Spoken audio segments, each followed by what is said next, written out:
Hey everybody, welcome to the Passive Watch Party podcast, episode 1. Today we're going to be talking about a few different movies we watched, including Nosferatu 2024, The Lord of the Rings Trilogy, and Sonic the Hedgehog 3, two of which we saw in cinemas together. I'm here with my co-host Ray. Ray, how are you doing? Hey, I'm good. How's everyone doing? How you doing? Yeah, I'm pretty good. So, just to start off, we went to see Nosferatu in cinemas yesterday. We went pretty late, like 8:50 p.m., I think. It was pretty late viewing, and I'm not gonna beat around the bush. It was a good movie. There were good parts to it. I didn't love it though. What were your kind of overall thoughts about it before we get into it? I'm kind of on the same wavelength for this one. I liked it. I'm not sure if I fell in love with it though. Yeah. Yeah, this is the latest film from Robert Eggers, I believe. He's a director who's made a few films in the past.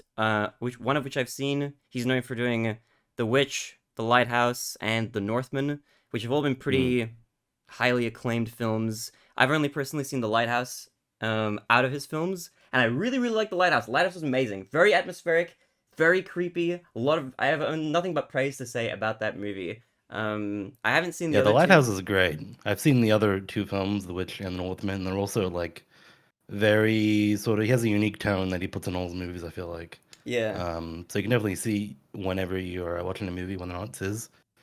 And I like both of those. I'm not sure relatively if I like them more or less than Nosferatu, but yeah.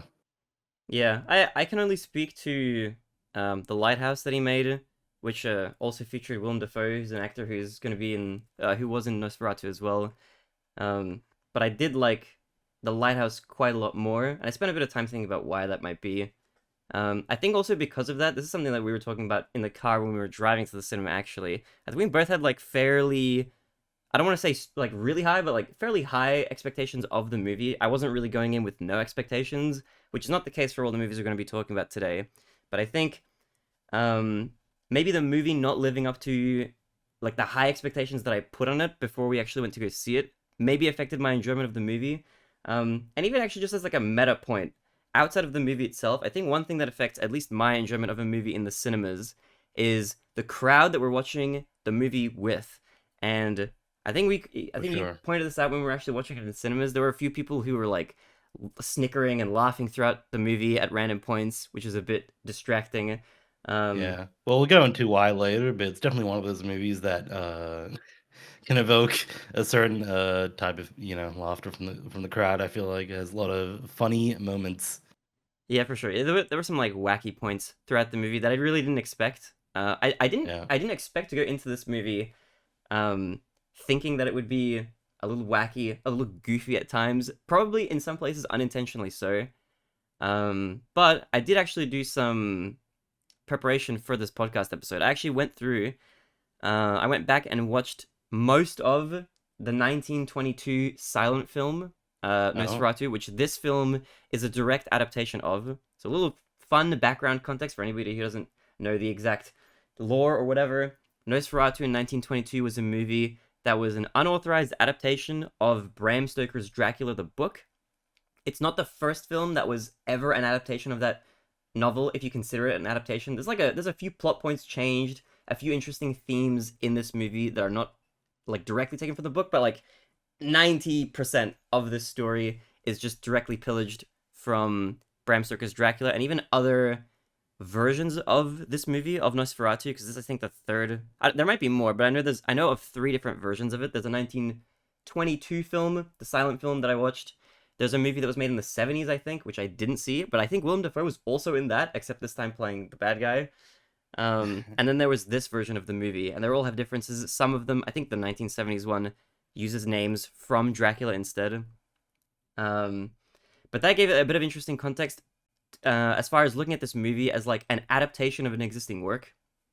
yeah. There was a movie made in 1921, I believe, that was an adaptation of Dracula. However, I think that movie, um, it was it was like lost to time. I don't think there's any footage of it that exists anywhere. So if you wanted to go see it, you can't. There's no copies of it available anymore. It's just lost media. So the 1922 silent film Nosferatu is like the earliest kind of known adaptation of Bram Stoker's Dracula as a work, if you consider it an adaptation. Funnily enough, as well, we sort of almost lost the original Nosferatu as well, because the widow of Bram Stoker, I think, sued the company that like the studio that made the 1922 film. However, that film studio, due to poor decisions or whatever, ended up just going bankrupt like prior to her being able to get any money out of them. And what ended up happening was in Germany, because this was a German film, the 1922 silent film, the courts sided with the widow and ordered all copies of the original movie to be destroyed. So a lot of Oh them went wow. missing, and there was a point where the movie almost was kind of lost completely. But it was thanks to bootlegs and like copies of this movie that were made that it was able to survive this far.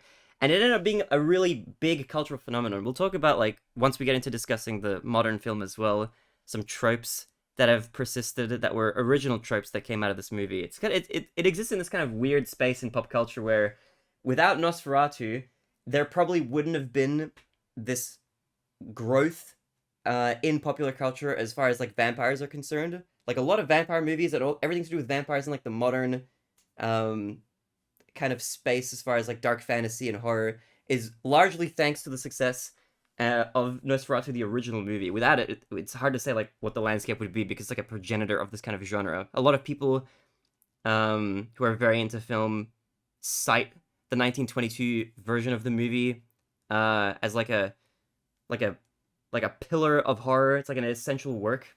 Right.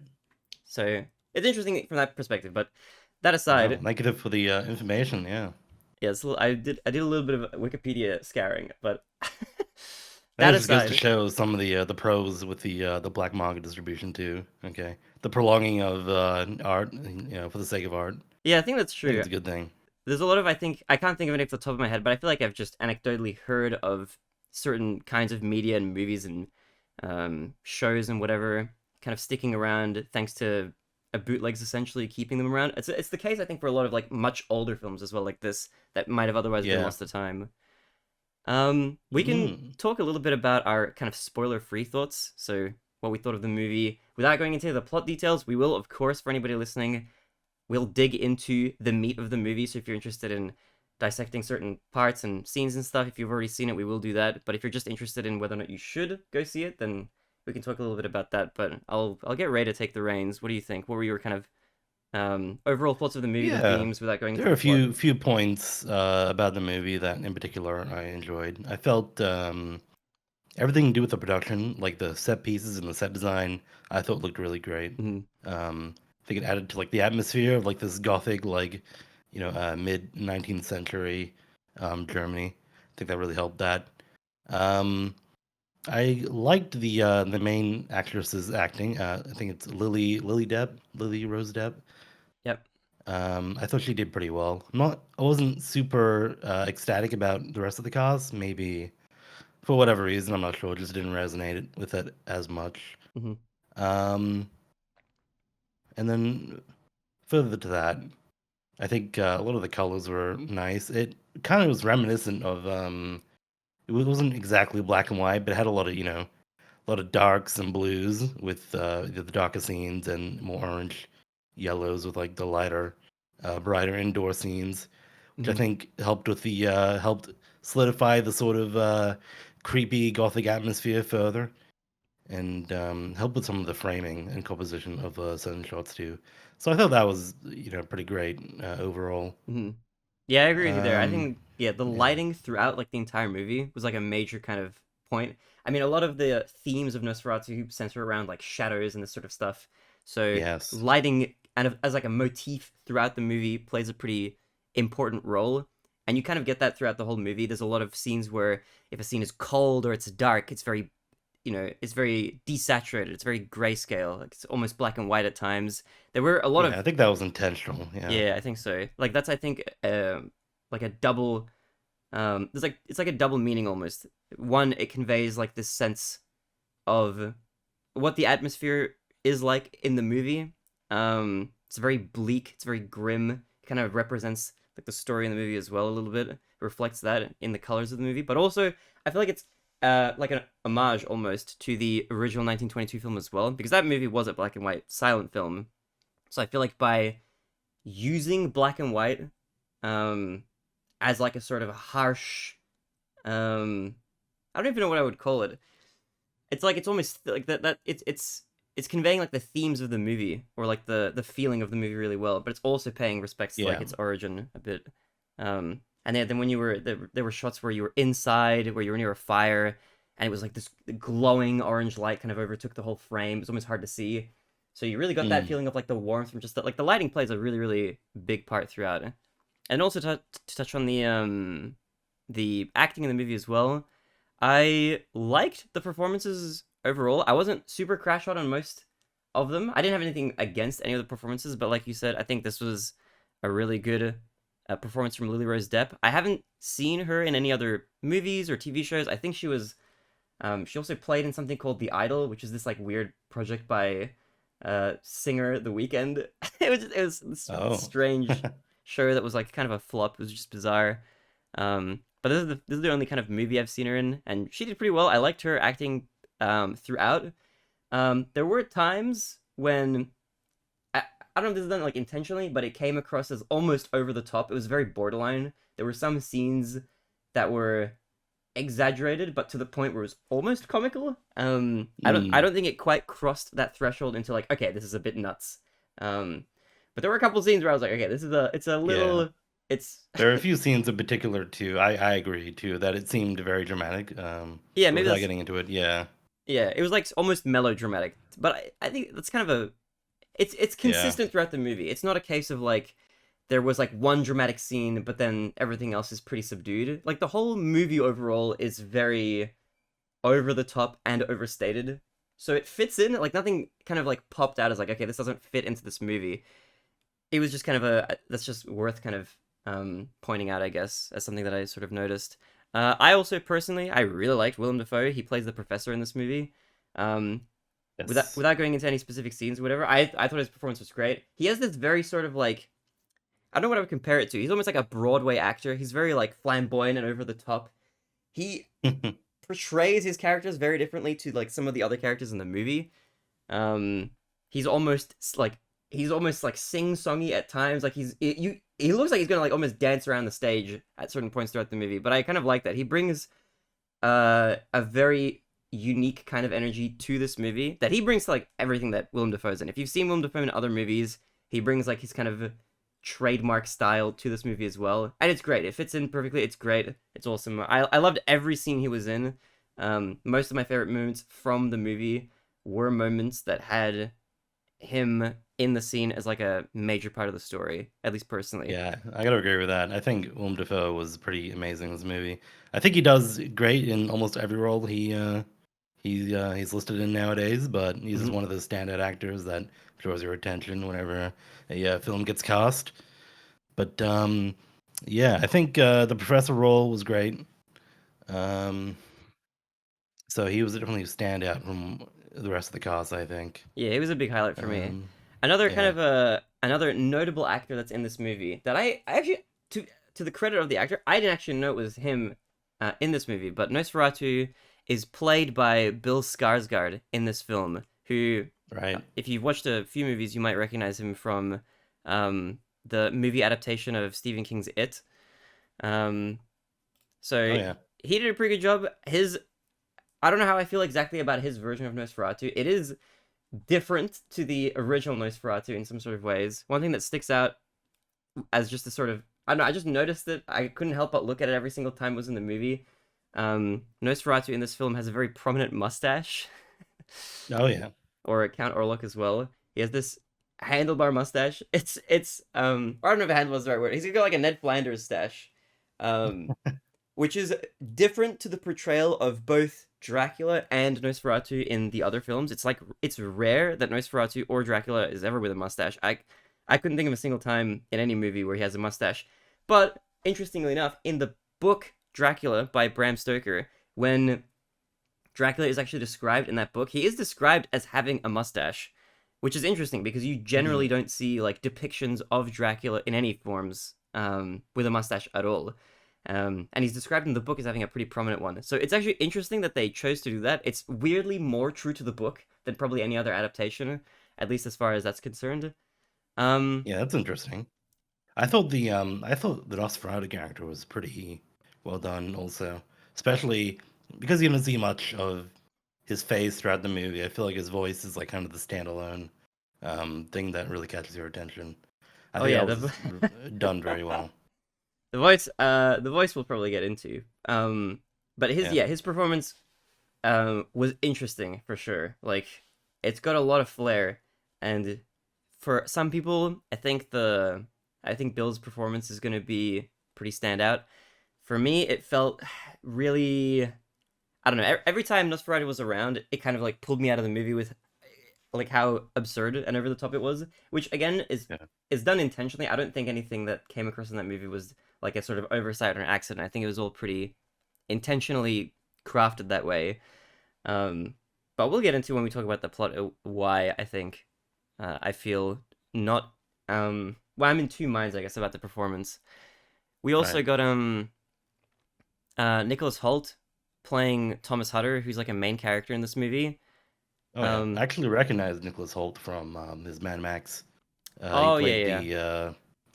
the there's a particular name for the guy, but As played one of Nux, I the think, right? Nux, correct? Yeah, played one of those characters in the movie. I thought he did well. He did well there.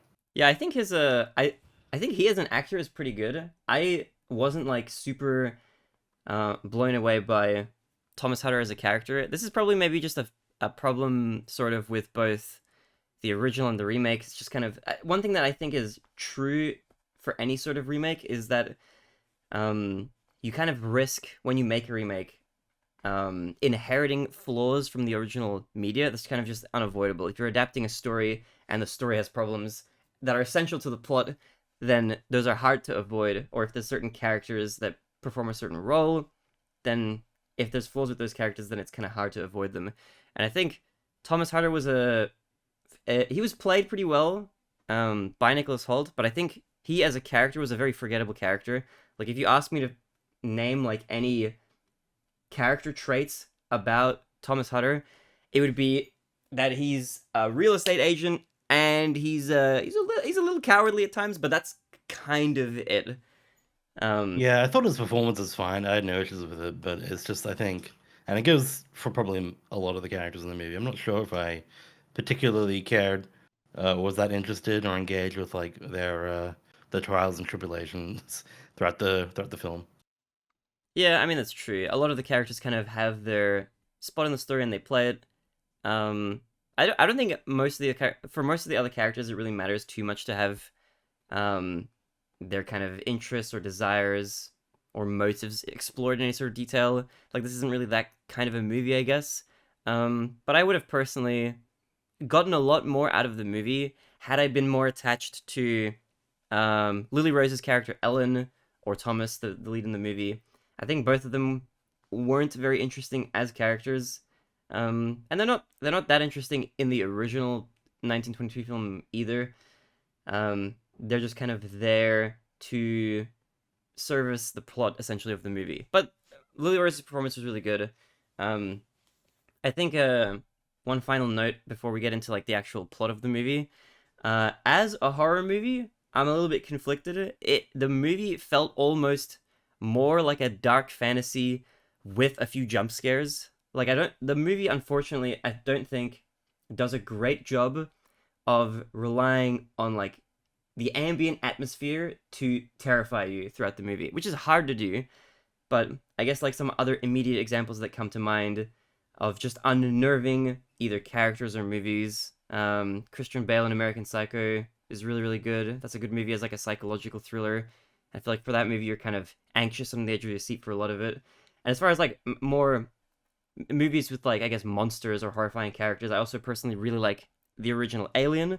That movie does a phenomenal job of scaring you of the potential like monster lurking in the shadows without even showing you what the monster is.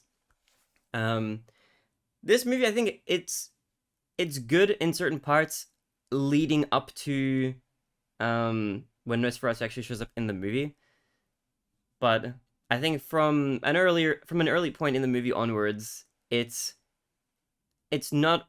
I didn't really feel that terrified of I guess any of the characters or the themes or anything like that. The only thing I was afraid of throughout the movie was getting jump scared. And I think just in general, Like jump scares are fine, but I think this movie has one too many of them, and it relies kind of heavily on jump scares as being like the main form of terrifying you, which I feel like is a little bit cheap as a horror movie. But I don't know. What are your thoughts on that, Ray? Yeah, I think I agree. I'm not. I don't really care about jump scares one way or another. Another in that don't get scared by them or not scared by them, sort of thing. But they do. I feel like it does take away from the movie maybe a little bit when you're trying to like focus on the atmosphere and whatnot, and then you have jump scares every once in a while. I don't know. Mhm. There probably are like a good percentage of the audience that really enjoys that, but yeah. Yeah, I mean, if you enjoy being jump scared, then it's a pretty good movie. But even outside of that, before we get into like the spoiler talk, I would personally, uh, I would cautiously recommend this movie if you're a fan of kind of gothic horror. If you're a fan of Nosferatu, if you're a fan of Robert Eggers, then it's, in my opinion, worth at least one watch. It was pretty nice to watch it in the cinemas. I think that definitely added to the atmosphere. So I would recommend seeing it at least once. I don't know if this is the kind of movie that I'll add to my uh, physical media collection or anything like that.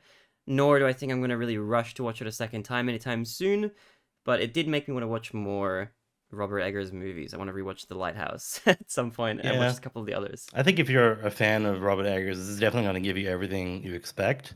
Um, it's just I might not personally, love everything about it just because it's Eggers. Like he does his thing, and if you enjoy that, then you're going to enjoy this pretty much. I think. Yeah, I think so. Yeah, and then also as like a last thing as well, if you're a fan of Willem Dafoe, he's good in this movie. So he puts on a really good performance. So if you want to go see his acting in this movie, he's in a decent part of it.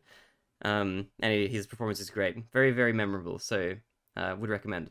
But all right, let's get into talking about the plot of the movie. So Oh boy. this movie added a lot of extra detail that wasn't in the 1922 film. Like the 1922 film is a lot shorter by comparison. This movie is quite long. It's 2 hours long, or a bit over 2 hours. I think for the total runtime. Um, Throughout the movie, while I was watching it, I did feel the length. Like it definitely, like it was a 2 hour movie, and it felt like it was like 2.5 hours, which is maybe not the greatest thing ever. Um, it definitely felt its length and then maybe a little bit more. I think in the effort to like build up this sort of atmosphere, it lagged a bit.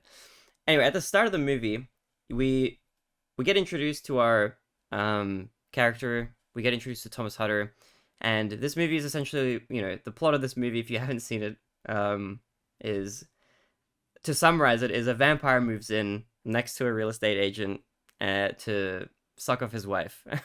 We'll get into all that, but um, we get introduced to Nock straight away. He's portrayed in a pretty fun way. I enjoyed Nock, the one who sends Thomas on his quest initially to get the uh, the building for Count Orlok, which is a renaming of Count Dracula. It's a fun little tidbit there. But everything in the movie kind of leading up to um, Count Orlok being revealed, I guess. Like Thomas's journey, his trek to the castle that he's going to. This movie takes place in 1838 Germany, I believe. There's like a title card that's shown pretty early. Um, but it felt very. I don't remember if we talked about this when we watched it. Kind of early on in the movie, and then just throughout, it felt very Victorian England more so than like 1800s Germany. And I didn't know this when we watched it initially, but afterwards I was just looking up information about it. The original Dracula takes place in Victorian England. So Oh, because this is like a knockoff of that, and they just kind of, when they were making this movie the first time in 1922, they just changed around a bunch of details or whatever. Um, it still takes place in the same sort of way. So I don't know if it didn't, to me at least, it didn't really feel that German. There are like a few um scenes where he's walking through this cold town. He stays in this little inn. I think it's an inn. It's like a house with a thatched roof. It looked really cool. There's a lot of snow in this movie. But this whole kind of section of the movie leading up to him walking to the castle at night was really really cool. I liked all of that sort of stuff. It made the journey feel kind of long, which then later in the movie felt strange when they had to go back. They were like back in like a snap. They were back like immediately what it felt like in the movie. But at the start, it's like built up as like he's taking like it's a long distance away. He has to travel quite far. There's this kind of scene at night in the forest where he's walking kind of up to where the castle is, where Count Orlok resides, and there's this like brilliant scene where this I guess it's a carriage being towed by four like black horses in this movie. Side note as well, a lot of horses in this movie. If you're a horse fan, there's a lot of good horse action in this movie. They're very cute throughout the movie. So that was nice. But this chariot kind of shows up in like the dead of night, and there's a lot of really cool silhouettes and like this light kind of shining to outline Thomas from behind, and then the chariot as well. It's really good. The lighting in this sort of scene and like the atmosphere is really good. It looks kind of almost like when the chariot is approaching, it's going to run Thomas over, but then it flips back to him and then flips back at the chariot, and it's like at 90 degrees to him, and the door opens on its own, kind of inviting him in. There's nobody else there. I like that whole scene. That was very like artistically interesting. I forgot to mention this in the spoiler free section, but there's a few camera tricks in this movie that are done that are really cool throughout the movie. There's a lot of circular pans, like the camera will be facing one direction and then rotate 180 degrees into the other direction. That's done a lot Mm. throughout the movie, and I actually quite like that. I thought that was cool. It created this sense of tension of like you were not sure what was going to be revealed on the other side. So that was pretty nice. I thought that was like a nice touch to add to the I'm also a fan of those types of those camera shots. I remember there was a scene, particularly at the very start, where Mhm. we see Thomas and his friend, the husband with the two daughters, and everything was. I feel like it was very intelligently framed, where you could always see the focus of the conversation within, like their within the frame, and then we would shift away, and then the conversation would change from the focus of the daughters to the focus of what they were talking about and something else. So I thought all that stuff was really intelligent. That was very cool. Yeah, it was really nice. It's just like it's the Robert Eggers special. I feel like the best thing about this movie, and at least my personal opinion, out of all the elements, was definitely the directing. Like all the way the shots were framed, the shot composition, like where characters were standing in the shots was, it was chef's kiss.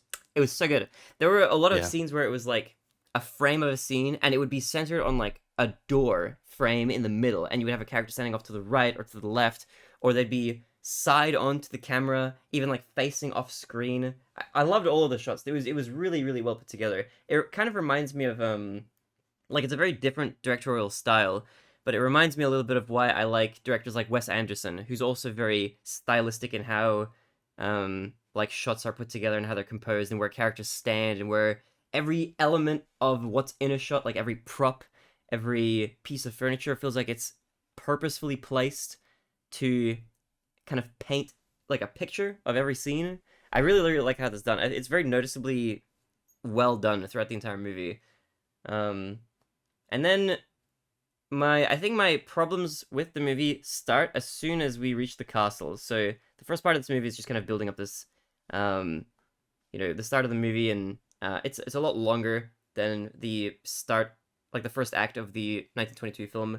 It's also when you've watched for anybody who is interested in watching the 1922 film, it does add a little bit of extra um how should I put it? I feel like it gives me a bit more appreciation for the movie as an adaptation because there's a lot of scenes that are done pretty well in the original. Like one thing I was surprised by as like a little side tangent, the 1922 film, I'm not gonna lie, I went into it thinking like, okay, this is gonna be god awful. It's a really old movie. If it's from 1922, it's a silent film. I've never watched a silent film before. Um, but surprisingly, it was fairly well put together. Like there were scenes in that movie, um, where like shots were centered on like a doorway and it was like dark around the edges, or they had like a character's face showing through a mirror. There are filming techniques in there that are even prevalent like now in like modern filmmaking. And this movie did a good job of like emulating the style of the original movie as well a little bit. So I quite like that. It was really cool. I didn't expect the original to be as well put together as it was, but my expectations for it were like rock bottom. So almost anything probably would have impressed me.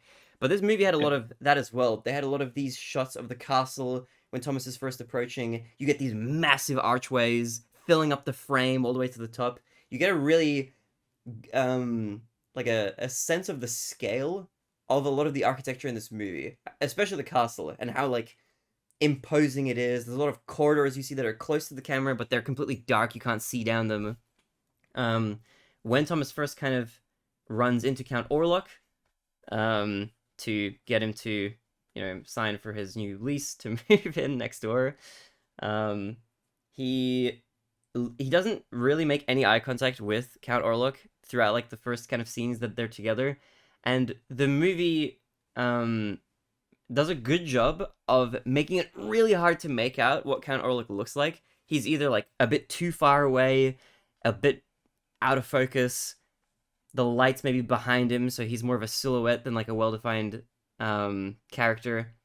So it's hard to see him for a lot of the movie until Thomas actually looks at him for the first time. I thought that was really clever. I liked that. I thought that was really nicely put together. I did personally, however, I alluded to this earlier. I just couldn't take his voice very seriously. There was just something about it. It was a combination of like he sounded like a caricature of like an old European man, which is I think probably the Mm. point. He's got that Transylvanian accent thing going on, so he sounds like that throughout the whole movie. On top of that, though, he's constantly breathing like Darth Vader throughout the entire for every scene that he's in, and I can see maybe why that was a stylistic choice without knowing what the intentions were.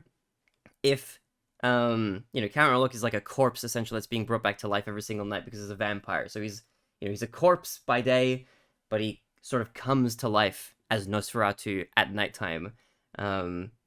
So there was a comment I saw somebody make about how every breath he's not taking because he needs to breathe because he's already dead.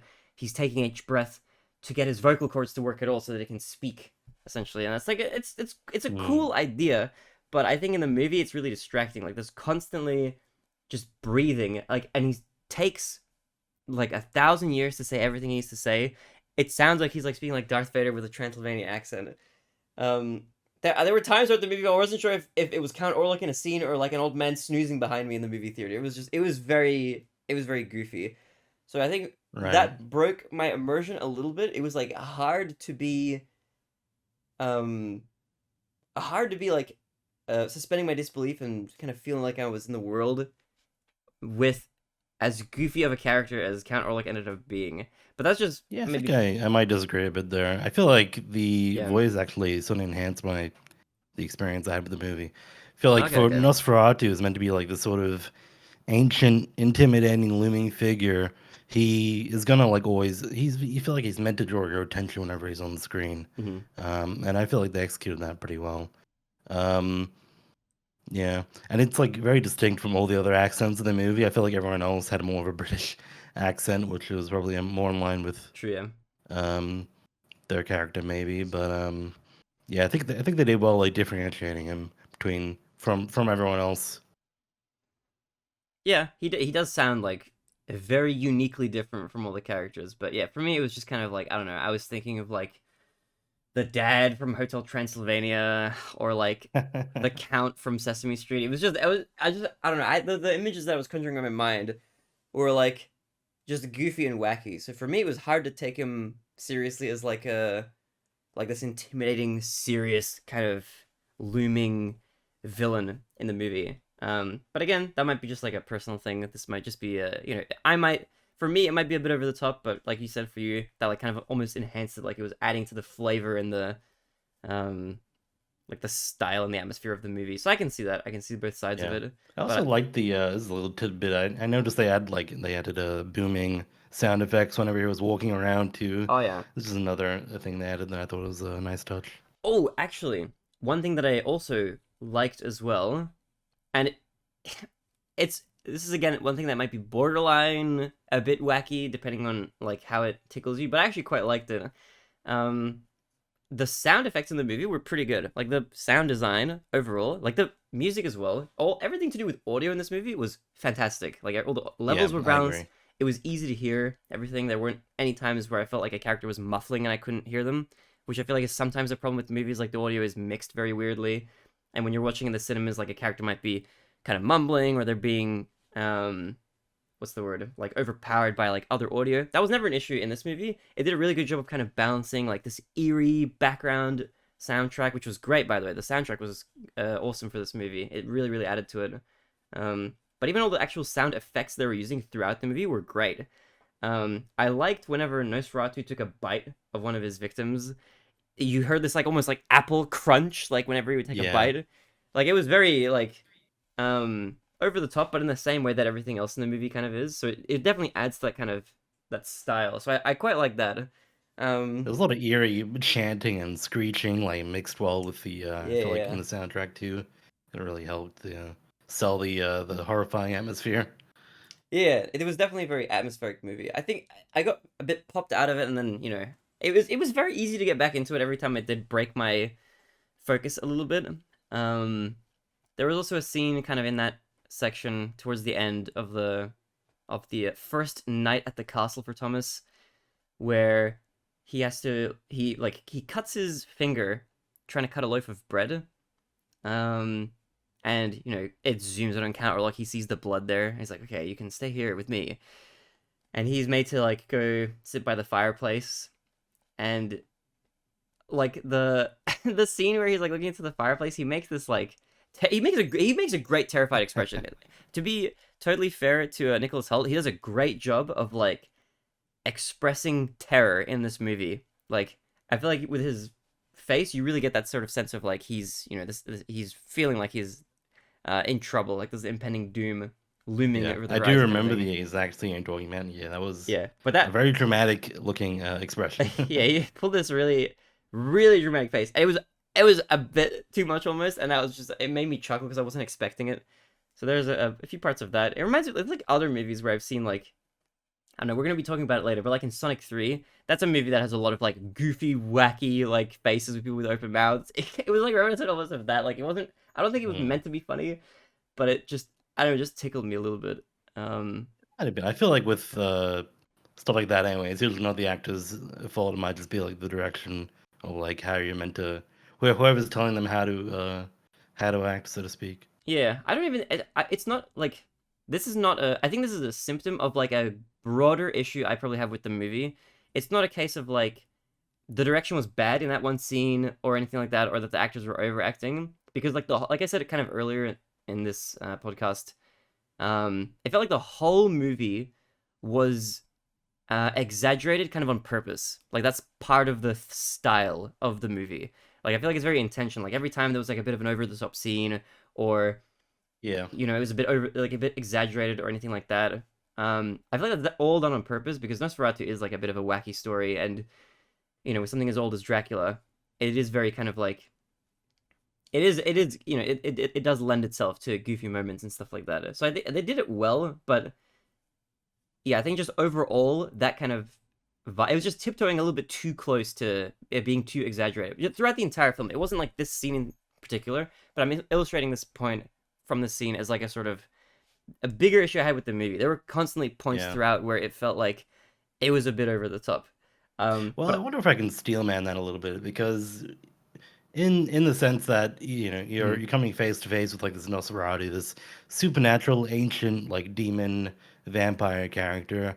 I feel like it's not like that insane to have like such a you know insanely dramatic reaction to this thing because you've never this is something of nightmares and of hell, and it's something like you're not meant to be able to come face to face with and live.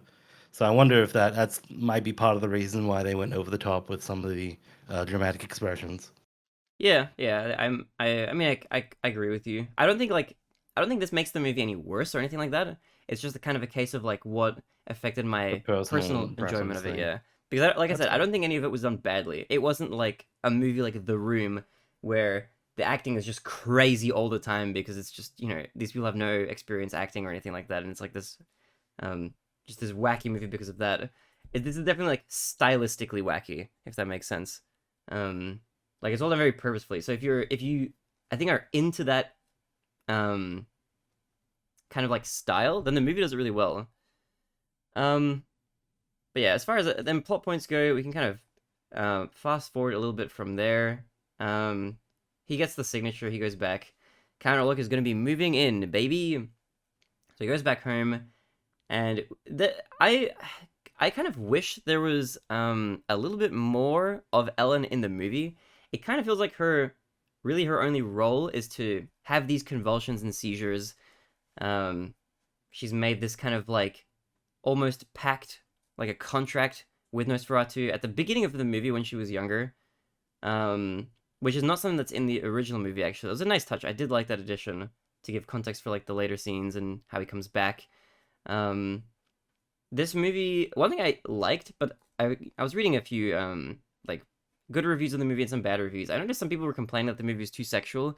I actually think the themes of sexuality in this movie are actually really really cool. I like them quite a bit. Um, this movie takes Yeah. place in a time period when sexuality and that sort of stuff was very repressed. That wasn't something that was very widely explored at all at the time that the period of the movie like takes place in. There's a lot of repression going on, and there's like two kind of themes that tie together a little bit in style, but not in substance exactly. In the movie, there's like this recurring theme of like nature versus like science. You get this through Willem Dafoe's character as the professor, um, most specifically. Like he has this, he has these points of talking about. He thinks that she's being possessed. Ellen is being possessed by a demon, and most of the other characters kind of write him off as a bit of a quack, saying it's a bit crazy to think that there's a demon possessing her. Like, let's be real. Um, there's a line I think he has where he says like he thinks it's a demon for the first time, and one of the other characters says, "Oh yeah, the professor has a bit of a tendency to exaggerate for hyperbole," and the professor replies, "No, it's literally a demon." And that line delivery was pretty funny. I'm paraphrasing a bit, but that was a fun moment in the movie. But there is this kind of I think you're over. onto something here with the use of like sexual themes and maybe the repression and stuff. I noticed that too. That was definitely one of the features of the movie that got some laughs out of the audience. Um, but also, Yeah, yeah, I think it was quite intentional, like the sort of very like sexual sort of moaning whenever she was going through convulsions or whenever she was or when anyone was like getting bit and Nosferatu was drinking their blood. I feel like that sort of stuff was intentional. I don't really know what the thematical like significance is of it though, but I think it was interesting at least. yeah. I mean, there's some deeper points maybe you can make about like the representation of like the taboo or like the the unexplored kind of scary dark side of humanity, which you could maybe make a point about like Nosferatu is almost like a representation of that. I don't think the movie necessarily explicitly goes for that sort of an angle. But like you said, with whenever Nosferatu like bites into any victim, there's a scene kind of early where he takes a swig Thomas, from Thomas, and the camera zooms he's out. like mounted him. There's a point where yeah, he's like being mounted. He's being like almost dry humped. Like from the angle that you get it, it just looks like he's humping him. You only know from the sound effects that he's like sucking his blood essentially, but there's a lot of like squishing sounds, a lot of wet sounds. Like it's very, I feel like purposefully and very explicitly like a very Yeah, sexual it's a thing. recurring theme, especially at the end too. Yeah. Yeah, 100%. Um, but yeah, I don't know if I'm smart enough necessarily to make those to explain those connections a bit better. But I did see like those were like two themes, like themes of sexuality, and then there's these themes of like um science and like science versus nature as well. Like I kind of I touched on it a bit before, but there's like the characters. I forget the name of it's Anna's husband. I forget. Yeah, I don't remember either. I think it was He's not a very memorable character. it was Aaron Taylor Johnson's character. I think his name was Friedrich. I think it was Friedrich. I might Okay. be if I'm getting that wrong. It's the character who's Anna's husband. He has this aversion to explaining his wife's sickness as like a symptom of something supernatural, which is like what Count Orlok slash Nosferatu is. He's this like supernatural vampire from beyond the grave. He's been around for hundreds of years, and he's like kind of back now to destroy humanity almost. Like he sends this. There's a to rewind a little bit. When he first comes to arrive, he arrives by boat. He packages himself inside of a box along with a ton of rats, like just a bunch of rats. Um, which is that's a theme as well in the original movie. In the original movie, he like comes with, I think, like it was like 6 coffins or something, 5 filled with rats and dirt, and then 1 that he puts himself inside of. Actually, a fun little tidbit for anybody who's interested in movie making stuff and old movies. In the 1922 film, you actually get to see from Thomas's perspective. He peeks through the window of like the castle and he sees Nosferatu boxing himself up and getting himself taken away by his horses. He puts like 5 coffins, I think, onto a carriage, stacked like 3 at the bottom and then 2, and then he puts like an open one at the top, and he rests like the coffin lid, on the edge of the cart or whatever, and he gets inside the coffin, and then the coffin lid like levitates and pops onto the top, like through, I guess, his magic powers. I don't know if that part was necessarily super explored. There are scenes in the movie where like doors kind of close on their own and stuff, and it's maybe partially implied that Nosferatu has a bit of this like telekinetic power. It's a lot more explicit in the original movie, but I looked into that scene specifically because I was like, wow, okay, I didn't expect like special effects to be in a 1922 picture. And I found out the way they did it was through stop motion. So they had a bunch of photos that they took that they rapidly showed in sequence to make it look like the coffin lid was popping on top of the coffin. It was just interesting. I like when there's cool effects or special effects, especially practical effects done in movies like that. So that was just like an interesting point to note there. But anyway, Yeah, that's quite impressive from like such an old film too. it was really, I was surprised. Genuinely, the 1922 film was not that bad, honestly. Okay. Like if you're ever interested I in would watching, have thought that it would be awful, but maybe I'll check it out at some you know, point. I thought it was gonna be horrible, but Just based on your description alone, too, it sounds like they changed the timeline a little bit from the original, because in the adapted the new film Nosferatu 2024. yeah, By the time that Nosferatu actually got on the ship, Thomas is already, he jumped off the ledge and he was found in the river by like this group of unknown nuns or some yeah. organization of women, and he was like already healing and heading back to Germany or his original town in Germany. So the timeline's a little bit different too. There, I wonder what else is going to be different. Yeah, the movie, I think if you compare them like side by side, the from what I saw from the 1922 film, that film overall is just a lot tighter. There are less events and there's less stuff in the movie that happens, but everything that does happen in the original movie in some way is adapted into the new one.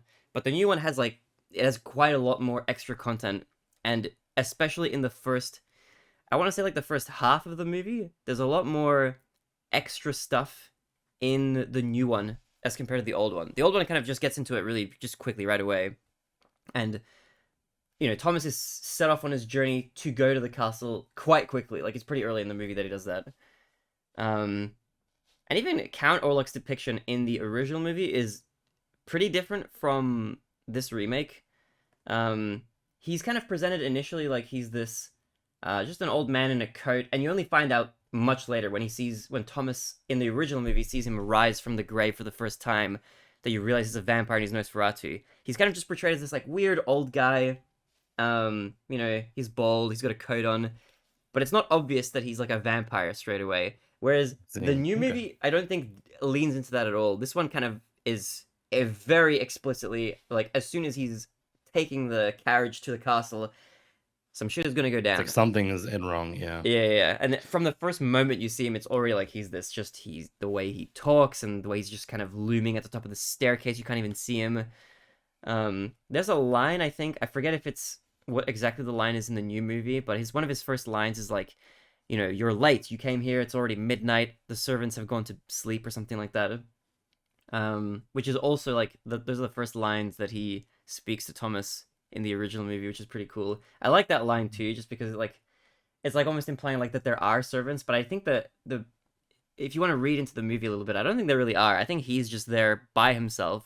Like he's got one servant in the movie in the form of Knock, who's the person I'm pretty sure at the very beginning, at that real estate agency, who gives Thomas his like task to go essentially That was to also or like Thomas's boss. Yeah. yeah. That's why I But even headed over there in the first place. yeah, but he's like, he's shown in the movie, in the new movie, in the 2024 one. He's like doing this like summoning circle to talk with Count Orlok or whatever. Um, One thing that comes up as well in parts of the movie, there's this contract that Count Orlok gets Thomas to sign, and it's written in a language that you can't read. It's this sort of like it looks like pretty wacky. Like if you're watching the movie and you kind of scan your eyes up at the actual contract itself, it's got some weird looking symbols, some like circular looking things, just hooky letters. It looks bizarre. It looks like a fake language. Um, that's in the original movie as well. Although you see it a lot earlier in the original movie. I actually don't know if it was shown early in this movie to foreshadow what's going to happen. I think if it was, I missed it. In the original movie, I don't recall. No. the first time you see Nock, before Thomas comes into the agency, Nock is looking at a contract that's written in that language. So he like makes a contract with Count Orlok in the original movie like straight away. So Nock is a bad guy. I feel like in this movie, you don't actually, if you're watching it for the first time, you don't realize that Nock is going to become his servant until you see him creating the summoning circle type thing. I'm calling it a summoning circle. He doesn't really summon anything, but it looks like a summoning circle. I'm just gonna call it that. It's like this pentagram looking thing on the ground. Fair enough. It's like a ritualistic circle maybe.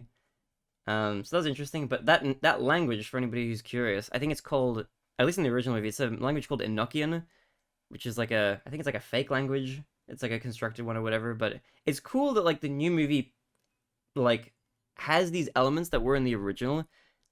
I guess it's very true to the spirit of the original movie, which is pretty cool. Like I think just overall, I think it's a really really good adaptation. Um, at least from my perspective, from what I've seen of the original movie and what I liked in the original. But I guess also for full context, I watched the original 1922 film after seeing the 2024 version. I don't know how my opinion would be different had I watched them in opposite order. I feel like it's also a lot more enjoyable, at least personally, to watch the original movie second, because you can come at it from this perspective of like, oh, what was changed, what was done different, what was adapted, like how did they, how true did they stay to the original or whatever. And there's a lot of stuff that they really did stay true to, but then there's a lot of new elements that they added in as well.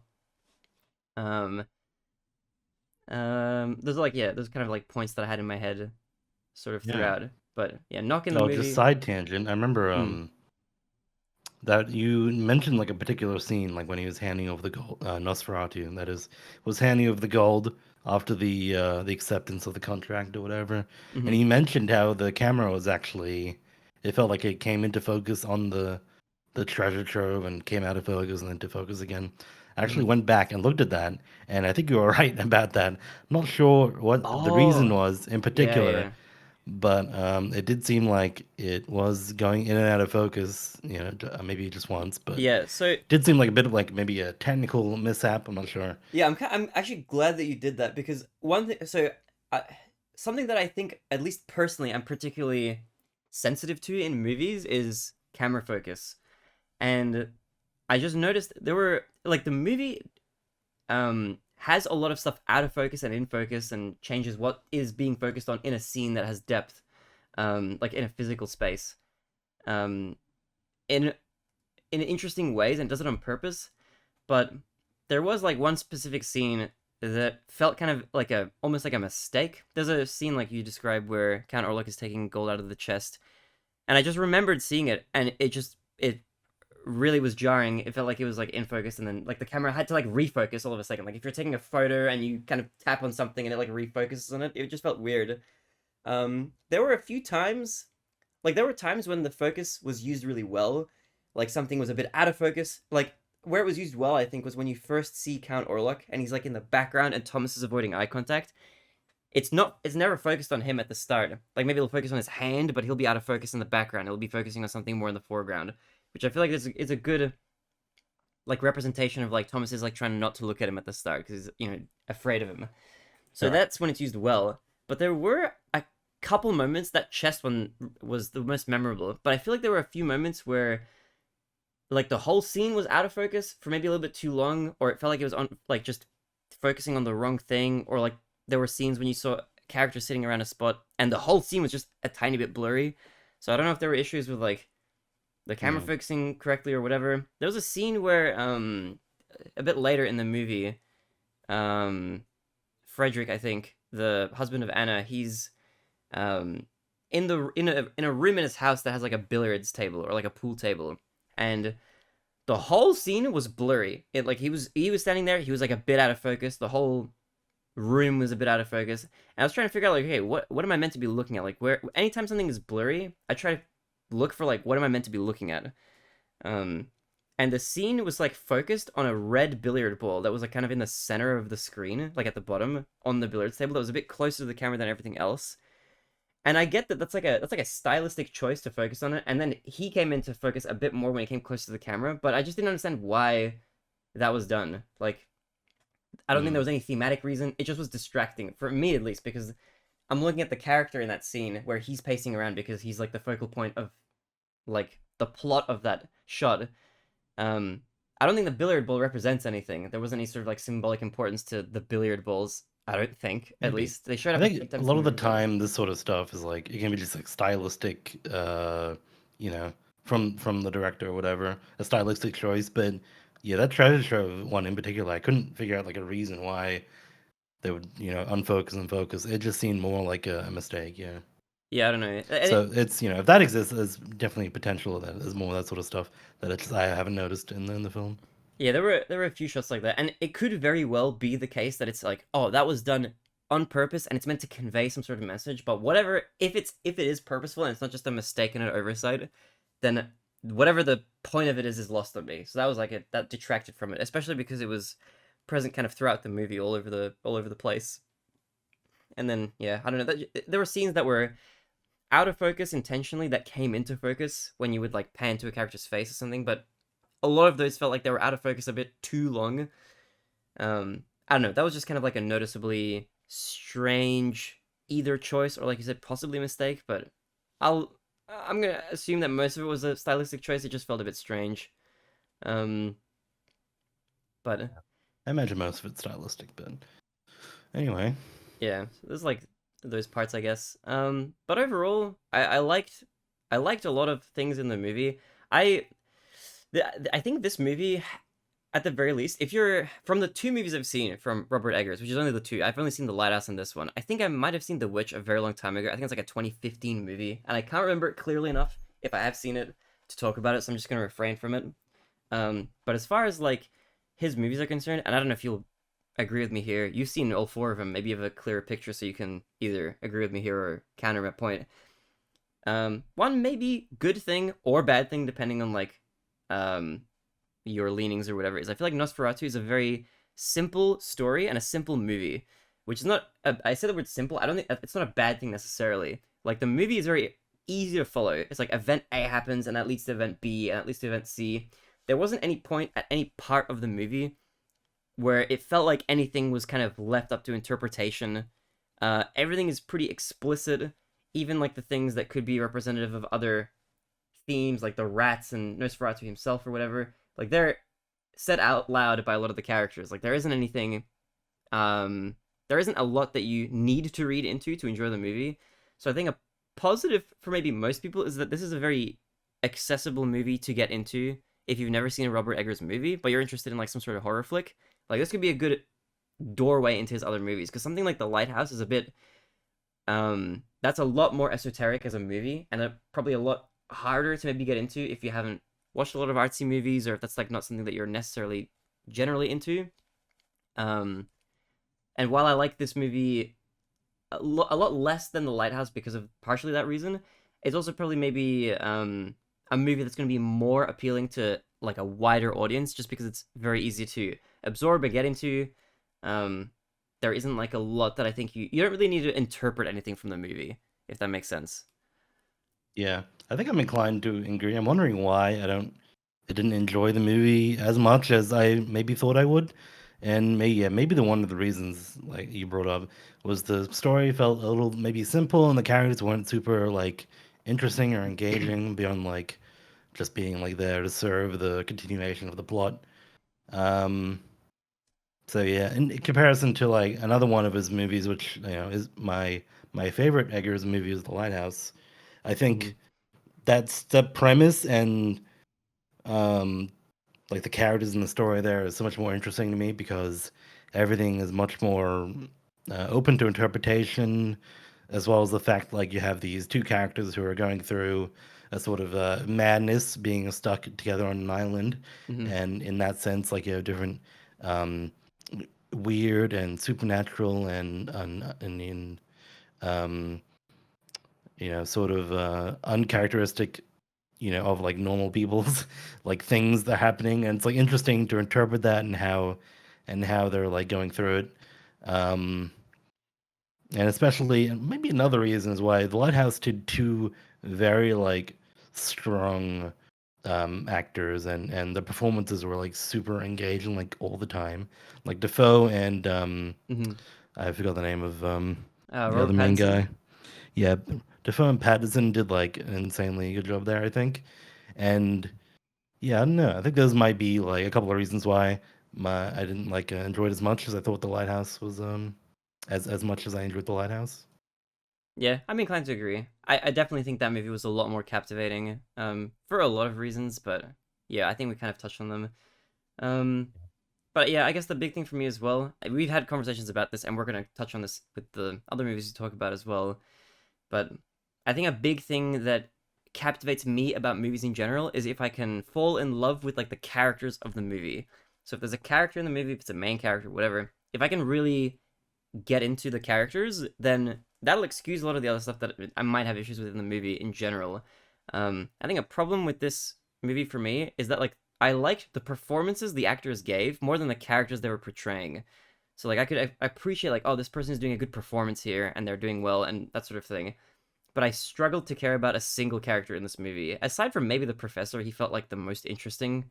Um, I was like curious about his backstory maybe a little bit, but the movie didn't give me enough about any of the other characters to really latch onto them to any sort of degree. It felt more like they were there just to service like the plot of the movie. And that's fine. It's a horror movie and stuff like that, but I don't know. I feel like there wasn't much to the characters there, unfortunately. Um, like it would be hard for me to describe any of the characters in the movie with more than like a single sentence or like a single main character trait. Um, and I think that for me at least that detracts from the movie a lot. Um, there are like other kinds of movies that have a lot of other flaws in sort of other areas, but if I can really get into the characters, um, then that's like the thing that kind of carries it the more than anything else for me at least. But outside of that, world building was really really cool. I loved the atmosphere of the movie. It was a beautiful film. The directing was for the most part really really good. Um, I guess to wrap up here, if I was giving it a rating on my personal scale out of 10, as far as enjoyment, I would give it a 6 out of 10. It's probably, to rip off YMS here a little bit, it's probably closer to a 7 than a 5. But yeah, I think I would sit around maybe a 6 out of 10. It's an overall good movie, I think, but didn't blow me away for any part of it really, aside from certain scenes with shot composition and like the directorial style overall. It's just what we've come to expect from Robert Eggers was pretty good overall. But those are my closing thoughts. What would you give it? I definitely I like the story, but I feel like I needed more insofar like the character building and other stuff to care about. Like the story is fun; it's like a fairy tale sort of story, quite simple. But yeah, I feel like I needed more from it. The atmosphere and the cinematography and direction was all very engaging, but I feel like that's for me. It didn't. For everything else, didn't resonate too much more. And yeah, I think for that reason, I'm gonna give it a 6 out of 10. Probably closer to a 5 than a 7. Nice. Okay, that means our overall rating is about a. That means we average out at a 6 out of 10 between the two of us. Okay, I Yep. think this is a good point to move on to our next film that we also both watched in cinemas. To different to different extents. That's Sonic the Hedgehog 3. It's the third movie in the Sonic the Hedgehog trilogy. Came out at the tail end of last year. It's also a 2024 movie, just like Nosferatu. I saw it for the first time early January, for the first time, and you also saw it semi recently for the first time as well. Um, I'll speak a little bit about my experience leading into this movie, and then I guess you can tell me a bit about yours because this movie definitely was unexpected. for me in a lot of ways. So prior to this, I really didn't have any experience with the Sonic the Hedgehog franchise. I wasn't a Sonic fan going into this. I was just, there were other video game franchises that I had played a lot of, but Sonic just wasn't one of them. I played the like one Sonic game, the first Sonic game, Sonic One on the Mega Drive when I was a kid, and I think I briefly touched Sonic Heroes on original Xbox, but I only played a few hours of both those games combined at the most when I was younger, and I never consumed any of the shows, of which there are multiple. I didn't read the comics. I didn't engage with the fandom or anything like that. I just wasn't really exposed to it. I was never really a Sonic fan growing up at all. There was just other things I was into, and I just didn't get exposed to it because um, my friends at the time weren't really into it. My brother wasn't into it. But I remember when the first movie came out in cinemas in 2020. I think the two of us and some other mutual friends as well went to go see it. I think in the cinemas. I forget. But I'm pretty sure we all watched it. And my takeaway from the first movie, I didn't really like the first movie very much. I thought it was a bit cheesy, a bit gaudy. It had a sort of a generic road trip kind of plot. I just wasn't that into it. It didn't capture me. I think I gave that the first time I watched it. It was like a 4 out of 10 movie for me. I didn't like it that much. So because of that, when Sonic 2 got announced, I didn't end up going to see it because I wasn't that interested. I thought to myself, you know what? I didn't really enjoy the first movie. I don't think I could be bothered watching the second one. Um, but then at the start of January, my younger brother, asked me, "Hey, we're gonna go see the Sonic 3 in cinemas. Are you interested in coming along?"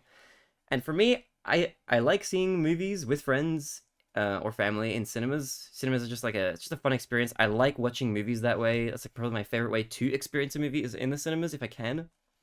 Um, but so I thought, you know what? I hadn't heard anything bad about it. It was a fairly new movie. I was like, you know what? I'll give it a try. I have like zero expectations for it. I don't know what to expect. I couldn't really remember the first movie like at all going into it. But I thought to myself, you know what? I haven't seen Sonic 2. I should probably watch that preemptively to get prepared for Sonic 3. So I watched Sonic 2, which heavily features Eggman slash Robotnik and Knuckles as like the main antagonists of the story.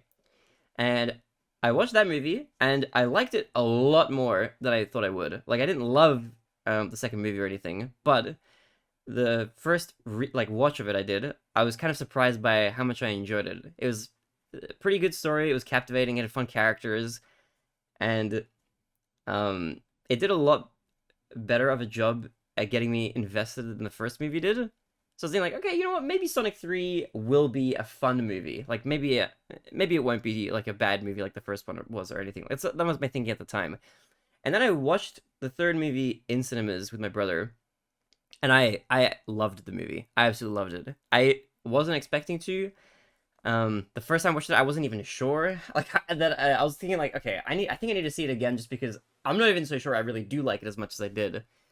Um, but after multiple watchings, we went to go see it together for the third time. Actually, it was the third time for me when we watched it together in cinemas because I went to see it with another friend right before.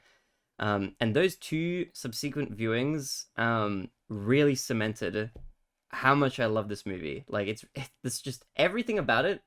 It's it's over the top. It's crazy. It's wacky, but it does everything really really well, and it's charming. And I feel like you can tell that a lot of passion went into the movie. For just overall spoiler-free thoughts, I'll get into those in a moment, but I'll get Ray's opinion as well. Ray, what did you think of it? Because you've seen it, I think, twice now. Yeah, I have seen it twice. Initially, the first time, I mean, I've never been a big Sonic fan or anything like that, but I went to go see it, and or I guess as pretext too, I have actually watched the first and second movie somehow.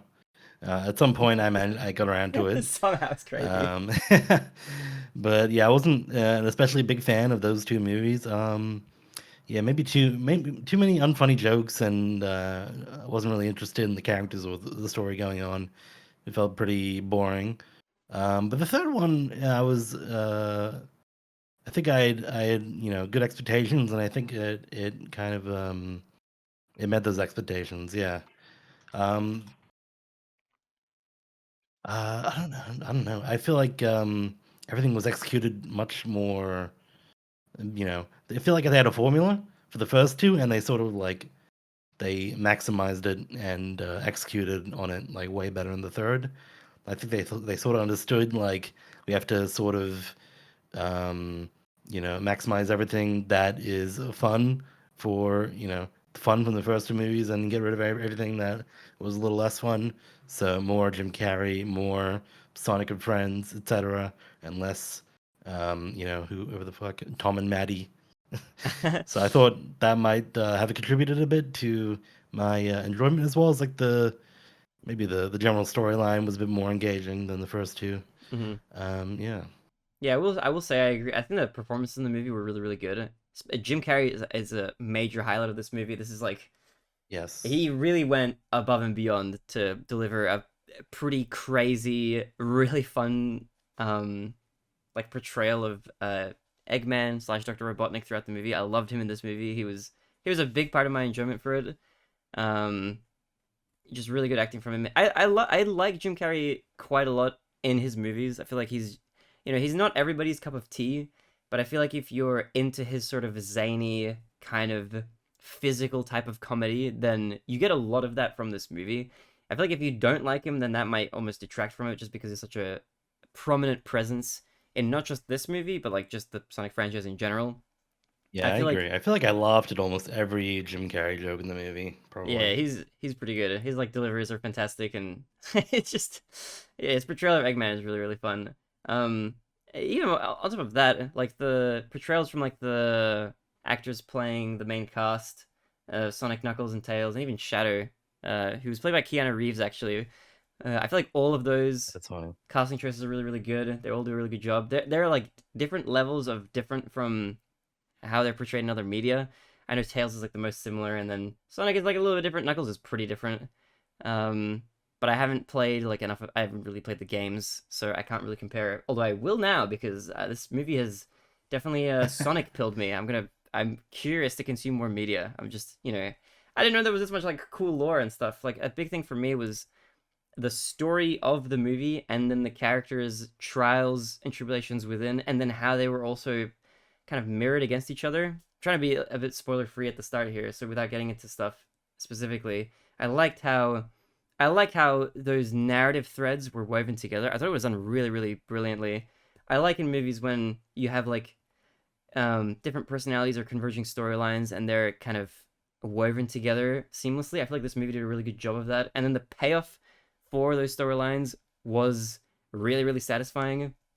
And there were multiple. You get Shadow's arc, you've got Sonic's arc as well. There's Robotnik over the course of the three movies, his relationship with Agent Stone. There's so many good points where you get payoffs for things that built up in the other two movies. And I will say as well, like after I watched the third movie, I rewatched episodes or not episode, not Star Wars, but the first two Sonic movies, and I enjoyed those a lot more with the knowledge that they were building into the third movie because everything kind of tied into the next one. There was like a continuous through line of stuff that happened in the first to stuff that happened in the second to stuff that happened in the third. So I thought that was really really nice. I liked all of that sort of stuff. I like that.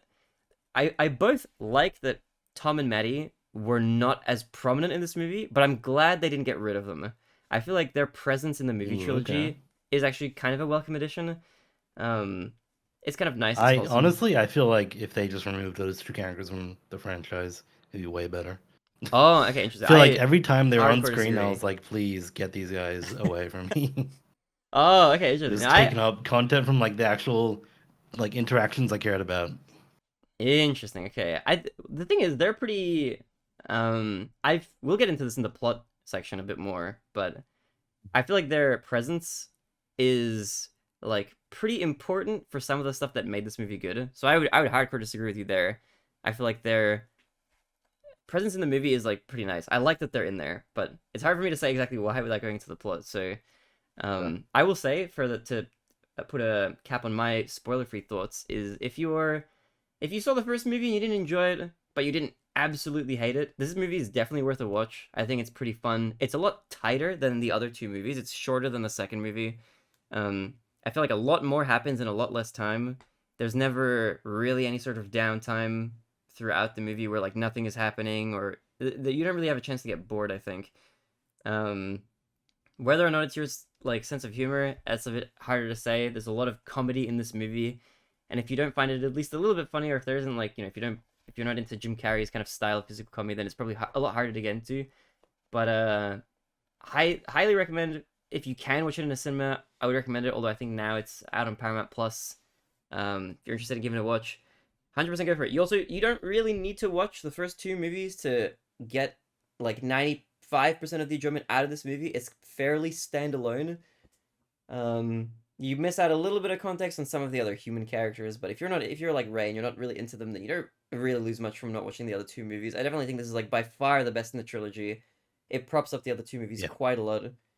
Um, and we'll get into the plot in a moment, but I would recommend it. If you can watch this, go watch it. It's really really good. I also quite like the second movie. The first movie, bit of a hit and miss. I didn't really like it the first time around. I like it a bit more now, but again, it's only because it's part of this trilogy now that I like as a whole. What are your Yeah, coming thoughts, from Ray? someone who didn't, particularly super enjoy the first two, I feel like his third one's a big step up. Um, has some, I think there was some really like superb animation shots too, if you're a fan of that sort of stuff, Oh yeah, true. and had some fine action scenes. And if you're into that sort of like very physical Jim Carrey comedy or the occasional like corny joke, then yeah, I think this is definitely a movie you should go see. All right, so let's get into the plot. So this is gonna get pretty.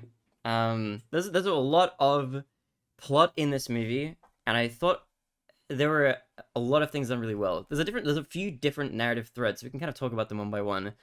Um, the main focus of this movie is obviously like Shadow's character arc. Shadow is a character that's introduced in this movie. He's an alien life form that was captured by Gun. They wanted to harness his power. He has the power of chaos control in this movie, which essentially the way it's portrayed in the movie is like he can generate some sort of electricity, magical electricity. I don't really know exactly, but ambiguous sort of power Power. that's gonna change the human race. It's gonna alter the course of humanity. It's like how they portray it. It's this giant sort of like he's the giant sort of energy source, and stuff goes wrong pretty early for Shadow, and Commander Walters. Young Commander Walters, actually, in the past, I think canonically in this movie, it's 1974, which we'll get into a little bit, but in the 70s, he's put into like a state of like into like stasis almost. He's put into this giant glass. I don't know what you would call it. It's not like a canister. It's like this glass Yep. tube. Tube. Yeah, Yeah. he just kind of chills in there in this fluid or whatever, and he's just kept there. In Forced to be stasis. like stuck there in stasis for like 50 years in the movie. Um, for Shadow's arc, he's initially like when he's first shown. I think it's implied by the movie. It's not explicitly stated. I think it's implied that he's like a child essentially at the start. When he comes to Earth when he's first captured. It's not really that's not explicitly stated in the movie, but I'm just going off of like he bonds with this girl who's the granddaughter of one of the scientists who works at the laboratory there. It's not revealed straight away, but it's Gerald Robotnik. It's his granddaughter Maria. She's there. She's chilling out, and she's the only person in that laboratory who looks at Shadow not as like a science experiment essentially, but it looks at him as like another living being. She's like the first person who shows him respect, like kindness and friendship, and that has like a pretty profound impact on Shadow. There's lots of scenes, like there's montages that are peppered kind of throughout the movie in my opinion, a really effective way. Like they don't give you all the information straight away. They sort of build up to it. They show you, her discovering him for the first time. She kind of, there's this really, I love this scene. There's so much personality to this movie, and like charm, where Maria first comes into contact with Shadow when he's in like that tube, and he turns around and he has this like sort of this mean scowl on his face, and she gets kind of like taken aback by it for a second, but then she kind of like mimics his scowl back to him to like make fun of him a little bit, Mhm. which is pretty funny. And then she draws like this like bunny face on the glass to like outline his face a little bit. And there's a really brief moment there, for like maybe a second or even less when Shadow smiles back at Maria after she does that scowl. Um, and it pans quickly from his face straight to hers, so you don't see it very long. Um, but you get that scene, and then there's like a montage that plays through where you get their interactions together. They watch movies. He has skates, quote unquote, in the games in the movie. I think they don't. I don't know if they call them that necessarily anywhere, but I think they're canonically like skates, or referred to as such, like his shoes with the rocket boosts. He does Um, skate around, so yeah, and they gave Maria like roller skates, which she doesn't have in other depictions of her, I think. So that was like a movie edition that was really cute. I think it's like she has skates just like he does, and he pulls her around. And they have fun. They're rambunctious. They cause trouble. She sneaks it's quite an out. entertaining scene when he pulls her around like that. Yeah, Yeah, that was my. I think that montage, when they share like all their interactions together, which really gives a lot of context for what's to come for Shadow's suffering, is really nice. I like that scene quite a lot. yeah. Um, they lie down, they look at the stars. There's a scene where she's looking at the stars and she's talking to Shadow. She tells him something about how like the light from a star takes so long to get to Earth that like you can like if the star is gone, like the light shining will be like left behind. You'll still see the star shine even like when the star is gone. And that's such a I'm like getting chills talking about it because like that's like a theme almost that like when Maria is gone, which we'll get into, um there's like this they don't say it anywhere in the movie, but it's like her light on Shadow or in Shadow's life is like the light that's remaining after the star is gone, and the star is like Maria there. And he doesn't see it that way at the start, obviously, because he goes through a character arc in the movie, but um, they have that scene there, and I think that's just clever the way they did it. Um, that scene immediately transitions into like some more music. The music comes back, but then it immediately gets cut off abruptly as Shadow comes back to his I guess lab where he was originally being kept, which is now like 50 years in the future. It's totally defunct. There's dust everywhere. The glass is broken. It cuts to the record player playing the song, which like peters out straight away. Which is I like that transition a lot. Weird point of note for anybody who's like interested in fun behind the scenes facts. That's like it's a bit whatever, but it's just kind of cool insider info. That song that they play, I think, is like a mid '80s track. I think it's like from 1986. Um, but the events of that montage are meant to be in 1974. So that's like before that track would have come out, which is kind of funny. But Hmm. that's pretty excusable in the movie. It's whatever. It's a good song. I like the one that they use for it.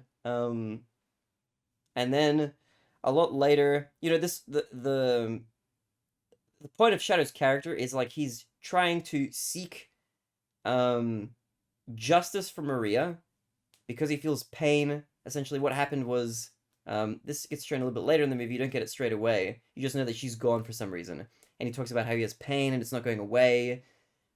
He's been like stuck with this for 50 years because he's been stuck in stasis that long. So he's been ruminating on this sort of thing. But there's a scene where you see Shadow circling in the lab when he's charging these like clear kind of battery like canisters with his orange like energy or whatever, when they're kind of like collecting energy from the first time you kind of see that when they're giving you exposition about like why he was kept at the lab and what he was trying to be used for.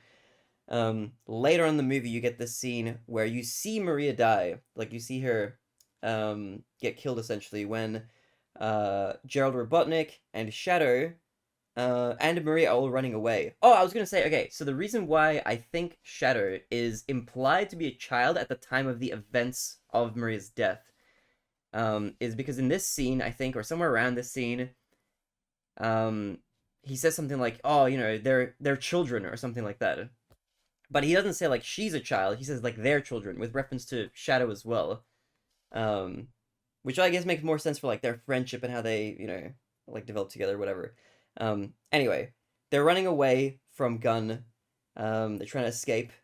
But one of the security guards or officers or whatever or one of the soldiers, I guess, is like aiming his gun at them, and it gets pushed by another character, and he ends up shooting a canister on the side. I didn't notice this at the first two times I watched it, but I think on the third viewing I realized that the canister he actually shot was one of the canisters that was filled with that orange sort of electrical energy that Shadow ended up charging up, and that causes this massive explosion. They all explode, and this whole lab is essentially destroyed, and they have to like abandon it right after. But Maria gets killed by the blast. Shadow and Gerald both get injured by it, and you get this shot of Gerald like tearing up and crying over Maria's body, which also kind of like that builds into his character arc that he has. But Shadow goes through this. You get a zoom in on his face as he deals with some sort of these complex emotions of grief and then anger. But I think with the context of knowing that it's his energy that exploded and caused Maria to die, adds this extra layer of like feeling like it was his fault. So you can, I think you get a better understanding and justification for why he held on to like the pain of losing her for so long and why it was so hard for him to deal with that emotionally. Um, and then he goes through his character arc throughout the movie, and he comes into contact with Sonic. They butt heads throughout the movie, but what it kind of to cut it short, what it ends up building up into is Sonic wants to take revenge upon Shadow. Like it's mirrored up against that. The reason why he wants to do that is because there's a scene in the movie where they're trying to get a key from Gun to access like this giant weapon of death that's gonna. It's like this. It's like a Death Star almost type ship that they're gonna try to use to blow up the world. And this is Gerald's plan. Is just using Shadow to help achieve it essentially, and Robotnik as well. But you get the scene where Tom, who's he's been established throughout the three movies as like Sonic's first friend and like the first person who Sonic ended up kind of connecting with after being alone in the first movie. He's built up as like a very important person in Sonic's life to him in the movies or whatever. So it's pretty obvious. Like Sonic cares a lot about Tom. Tom cares about Sonic, and through a device that Tails devised, Tom has like a disguise along with Maddie so they can sneak in and get this key essentially. But he disguises himself as Commander Walters to get the key for the last time. And Shadow runs into him as Commander Walters. And Shadow obviously has like a vendetta against Commander Walters because it was Commander Walters 50 years ago who made the call to put him into stasis. So he lashes out and punches him essentially and knocks him out, causes him great bodily harm, and he gets the key from him essentially as well, which is like his secondary objective there in that scene is to get the key because he needs it for the death ray machine, which I've forgotten the name of. I forget if it had a name, but the disguise like disables and he sees that it's Tom, and then Sonic runs into that scene and he sees that Shadow did this to Tom, and so this is like the start of when this is like the second person now Sonic is losing in this movie universe. He lost Longclaw to the Echidna tribe before like at the very start of the first movie, like the prologue essentially in the first movie, and now he's losing Tom as well, like another person who meant a lot to him. So this is like the seed that's planted for Sonic to want to exact revenge on Shadow, and this is like kind of mirrored up against like Shadow's relationship with Maria, who he lost. Sonic doesn't actually, spoiler, he doesn't lose Tom, but he doesn't know that that's the case, and so they butt heads essentially. But there's a scene pretty early where Tom is having a talk with Sonic, giving a heart to heart, and he has a line that's something like, "You shouldn't like, don't let your pain change who you are." And that kind of comes back. Like it's early on in the movie, but that scene comes back later when Sonic is talking to Shadow when they're like right after they fight, and eventually Sonic comes out on top. He's like about to blow him to smithereens. He's like going to destroy him essentially, and they're on that moon, and Shadow is there kind of taunting him, egging him on. He's like, "You won, do it, hit me," kind of thing. But Sonic remembers that kind of moment he had, and he stops, and then Shadow asks why, and then he explains to him, and then Shadow kind of relates this back to a similar scene that's shown early in the movie in one of the montages where when he and Maria are staring up at the stars, she gives kind of a similar talk that Tom gave to Sonic. She gives that talk to Shadow, and Sonic uses that moment like he doesn't know obviously that happened to Shadow, but that's like how like that emotional bridge is crossed essentially, and then Shadow realizes that like he doesn't need to exact revenge in order to like live as Maria would want him to, kind of thing, or to honor her memory essentially. Like he doesn't need to take revenge and destroy the planet. And they also, the two of them, Sonic and Shadow, they're both there. They look up at the stars, and that's like another mirror for the scene that he has with Maria early on. And then they kind of join forces, and then they fight, and they work to take down Eggman essentially. And then the movie wraps up with like Shadow almost sacrificing himself to save the world. But an after credit scene reveals that he's probably alive. He probably survived. Um, Definitely alive. yeah, so that's like a concise like that's just focusing on no other characters. That's Shadow's character arc, and that for me is like the thing that I liked the most in the movie, and I thought it was done amazingly. Like all the little details and everything that they put together, not just with Shadow, but how they like show him as like a sort of um alternative to what could have happened to Sonic. Because there's a line that Sonic has earlier where he says something like, "Oh, if I didn't have you guys, I don't know what would where I would be. I would probably be a totally different hedgehog." And he says that as the screen transitions to Shadow walking through Tokyo Yeah. City when he's trying to figure out what year it is. So this whole kind of like his whole character arc is really like I like that a lot. That was a really big part of the movie that I enjoyed the most. Yeah. There's definitely, you're right. There's definitely like a parallel between Sonic and Shadow that's like recurring throughout the entire film. That sort of shows like Sonic said what he would be without his friends and family, and if he didn't have those things, if he might be more prone to like a more evil sort of nature. And I thought that was nice. That was cool that I included that. Yeah, I don't even know. Evil is a bit of a harsh word, but I feel like it plays into this kind of idea of Destructive. like your kind of like your environment and your experiences kind of shape you into the person that you are. So if you don't have these kind of like um these positive influences in your life, you can be led down a pretty dark path. And I feel like that as a message on its own is like very applicable to like the real world just in general, which makes it kind of it's a nice point I think, especially for a kids movie because this is meant to be like aimed at kids. Um this sort of message about how like, you can be like led astray by experiences and negative things that happen in your life that are totally out of your control. But what kind of a person you shape yourself into and how you um kind of digest those experiences is like a very important thing that it's not a thing that like How most you people are aware react of, but rather than what happens to you. Yeah. yeah, so I like that a lot. I don't know if you have Oh, more you very want to say cool. about Shadow specifically. I think you probably covered it. Nothing springs to mind. I did like Keanu Reeves. Oh yeah, Keanu Reeves as Shadow actually worked fairly well. There's an interview that I watched with Keanu Reeves where he says like, "Oh yeah, I wanted to make sure that everything that Shadow said in the movie was like a line that was said to be important. Like he said something in an interview about how like every line he said as Shadow was like meant to be meaningful and important. And that's a really funny thing to keep in mind in the back of your head because there's a line where like um the two Robotniks leave when they arrive at London, which is a funny scene in itself. We'll get into the Robotniks in a second, but Agent Stone and Shadow like both go back into the crab to make guac.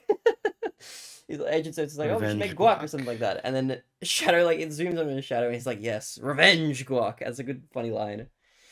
Good meaning out of all of it. So I like Shadow a lot. Shadow was like the highlight of the movie for me. But uh, moving on, we can talk about another character that was probably more of a highlight for you. We can talk about Eggman and Gerald as well, the two Robotniks, both played Eggman by and Jim Gerald Carrey. and Mr. Jim Carrey. Yeah. Yeah, I feel like I Um, rambled a bit it's for Shadow, so interesting. you go for this one. Yeah, no, it's interesting you say that your favorite thing about the movie was Shadow, because mine's probably, yeah, probably the two Robotniks. I think it was less about maybe the like storyline and the family and friendship thing they had going on, even though that was there and that was cool to see. I think it was more just about how Jim Carrey kind of came into the role, and his sort of the very physical visual comedy that you see throughout the film. Like there were so many good like quips and jokes that persist throughout the film that really I think it added to my experience a lot. Um, that reminds me of my favorite part of the the film, which is probably the two dancing Robotnik characters, just you know, prancing their way through the laser field, and we get this like amazing Yeah, it's looking iconic. montage, Dude, they're like very visually shuffling as well. It's spectacular. crazy. very a lot of creative, funny, creative camera shots. And yeah, it was only like 3 minutes long, I'm sure, but it was probably one of my favorite parts of the movie. It was just so hilarious. Yeah, it was pretty good. Even like the way they wrap up that scene, they just cut it at like at some point during their dance number to the They just cut others. to tail or Yeah, something. it's It's like like, oh, they're almost at the they're also at the thing. vault. Like, okay, I guess we're done with that. It's pretty funny. They're just like It's if funny. they hadn't have been dancing, they would have got there probably faster. But I feel like that kind of it sums up Robotnik's character in a nutshell. He's like this genius kind of like misunderstood genius character, but he's also like kind of a moron as well. Like he's extremely easily taken advantage of. Um, Yeah, they're both kind of morons. That's everyone who isn't like, I guess Maddie or Tom, who are meant to be the more like maybe reasonable, sort of average people. mhm. Everyone else in the movie is a bit more cartoonish and comedical and kind of like moronic, Yeah, I'll which I push think back is on that a little bit. it's I'll agree good. with you halfway in that like the Yeah. characters are like very comical, comedic, like wacky characters. But I definitely think like way the movie plays out, while Robotnik, like young Eggman, is like a pretty easy to manipulate, uh, emotionally dysregulated character who's very wacky, who is still smart, but just like very easy to manipulate kind of thing. I feel like Gerald is portrayed way more as like a very cunning kind of character whose kind of secret plot isn't really made super obvious. A lot of the times when they're in trouble, it's like his indirect actions that save them. Like there's a point in the vault when the two Eggmen the two Eggmen is a crazy phrase. When the two Eggmen are stuck there, glued to the floor or whatever, and then like all the other characters make it out or something, but two of them are left there and they're like facing all these gun agents essentially. And like, okay, what do we got to do? Robotnik asks, or Eggman asks, Gerald, like, do you have any more tricks up your sleeve, essentially? And at that point, Shadow shows up, right? And then he beats up the guys and they get out of there. And like Gerald, uh, Shadow is like kind of like his baby, but in the terms of like Shadow trusts Gerald, and he's kind of really the only person he trusts through the entire movie, which is understandable because he was trying to help him escape kind of at the start, and he was like blamed for the incident, whatever. But Shadow sees him as the only person he can trust, and it's an ill-placed trust because obviously Gerald is a bad guy, and he has this plot where he wants to exact revenge for Maria as well. Actually, like he went through the same event that Shadow did in Maria dying because this is his granddaughter. She passed away. This is like his legacy, and now she's gone, kind of thing. So losing a child like that, I can only imagine like what kind of destruction that does to you. And he was already old at Yeah. that point. Like he's I think like 110 or something in the movie. In current day, so 50 years ago, he still would have been like 60. So he was already an old guy. Um, Yeah, that's true. I think I don't know if Shadow trusted him necessarily, this is my view anyway. I don't know if he trusted him necessarily, but they definitely were mhm. aligned in a single goal. And I think Greg, old Robotnik, definitely used Gerald. I was thinking that. like, who is Greg? Gerald, I thought it was, I forgot his name immediately. Old Robotnik definitely, he has like a Machiavellian almost, like a very manipulative 100%. um, Yeah. a motivator. Yeah, and he definitely used that as a tool to sort of get Shadow to do his bidding. He used it like as you were saying, he had a lot of pain from the loss of Maria, and he definitely manipulated him Mhm. for his own goal, very selfishly. So Yeah. it wasn't. He's still like a moronic sort of character, but like yeah, he's very manipulative and um, very selfish. Yeah, Yeah, maybe. I don't know. I think I see him more as cunning, but yeah, I kind of agree on like the points at least. But yeah, not just that, he also like as well as manipulating Shadow, which you don't see really as much of. You just kind of Shadow for the most part goes along with Gerald, but you do see yeah, a lot more of like the real time how he manipulates Eggman essentially, right? He oh plays yeah, into his like emotions. There's a whole scene about them interacting as like father and son for the first time, which is pretty goofy. Um, Agent Stone is kind of pushed to the wayside. Um, but it's all kind of done in service of like his grander plot. It's not that he really cares about Eggman at all. He wants to destroy the whole. Like he feels at this point he's at the end of his life. He's lost everything. His Maria's gone. He hasn't recovered from it. He was in prison for 50 years after that. So his whole life is over, and he's probably like the built-up resentment from losing Maria, and then also being locked away and blamed for this experiment, which I think is implied to have been conducted by like the U.S. government. That's kind of generally I forget if it's exactly the U.S. government or not. It's gun agents, I think, and those are meant to be like an extension of the U.S. forces. So he was working like probably at the behest of somebody else on this project. Yet he was like the person who was like the fall guy essentially for the operation completely combusting and the lab exploding and everything going wrong. So that probably gave him like a sort of sense that he wanted to get back at everybody essentially and destroy the world. So I feel like his motivations there are pretty believable. And it makes like the manipulation that he has of like that he does to the other characters, Shadow and Robotnik, believable as well. It Hmm. leads into like a funny scene as well where like they fight at the end. But yeah, I like that overall. There's a moment as well when Agent Stone calls up Robotnik to try warn him to like, hey, he's not telling you everything. There's like something more nefarious going on, and he gets that kind of hint from Shadow because Shadow knows the plan, but Robotnik doesn't. And Eggman's response to that is preceded by Gerald kind of looking at him like he expectantly, almost like how he's going to react. And then when he sees Eggman kind of react very negatively, and he's like, "How dare you What? insinuate, this sort of thing about my grandpa? You're just jealous of him." He kind of has this, it cuts back to Gerald and he has this smile kind of creep onto his face, like he can see that his manipulation has worked. So that's like, it's nice. It's very overt. Like the Yeah. movie is not subtle at all, obviously. No, In a but lot it of ways, it shouldn't be. It's a children's movie, yeah, yeah, kids but movie. like I don't think that detracts from it at all. I feel like that like the story is like still very fun to follow through. Agent Story is Right. pretty fun as well. Like, he gets a good scene. To move on from the Robotniks a little bit. Agent Stone gets like a good character moment here. You see more of him, I think, in the other two movies, especially more so in the second movie. I think he's a more prominent character. Um, but he gets a good moment towards the end. Like he cares genuinely about Eggman throughout the movie. His A fun motivations, storyline going on with yeah, the between Stone and Eggman and their interactions. It was fun. yeah, they're really really fun. I quite like them as like a duo.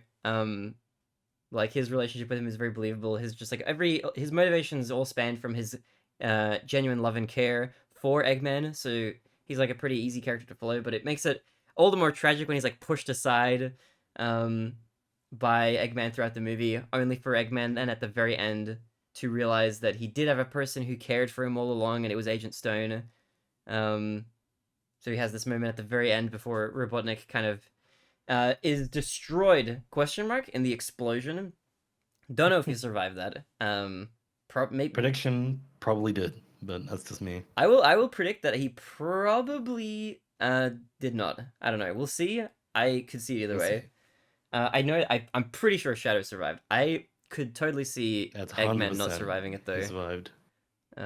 So it'll be fun to when we watch Sonic 4. We'll talk about that. But we'll put our predictions on the table. I think Eggman is not going to return in his normal form. Like whether or not like some sort of robot Eggman or some clone exists, that's different. But like the regular Eggman, I'm Oh, gonna I'm gonna go out on a limb and say he's either dead or there's gonna be like time travel shenanigans in the next movie.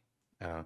If it's a clone or like a robot Eggman, I count that as him going back also. But Oh, okay. Well, whatever way they explain it, he's gonna come back. Yeah. oh, okay. Yeah, that's more likely that Eggman as like a an archetypical character comes back. That I can buy into.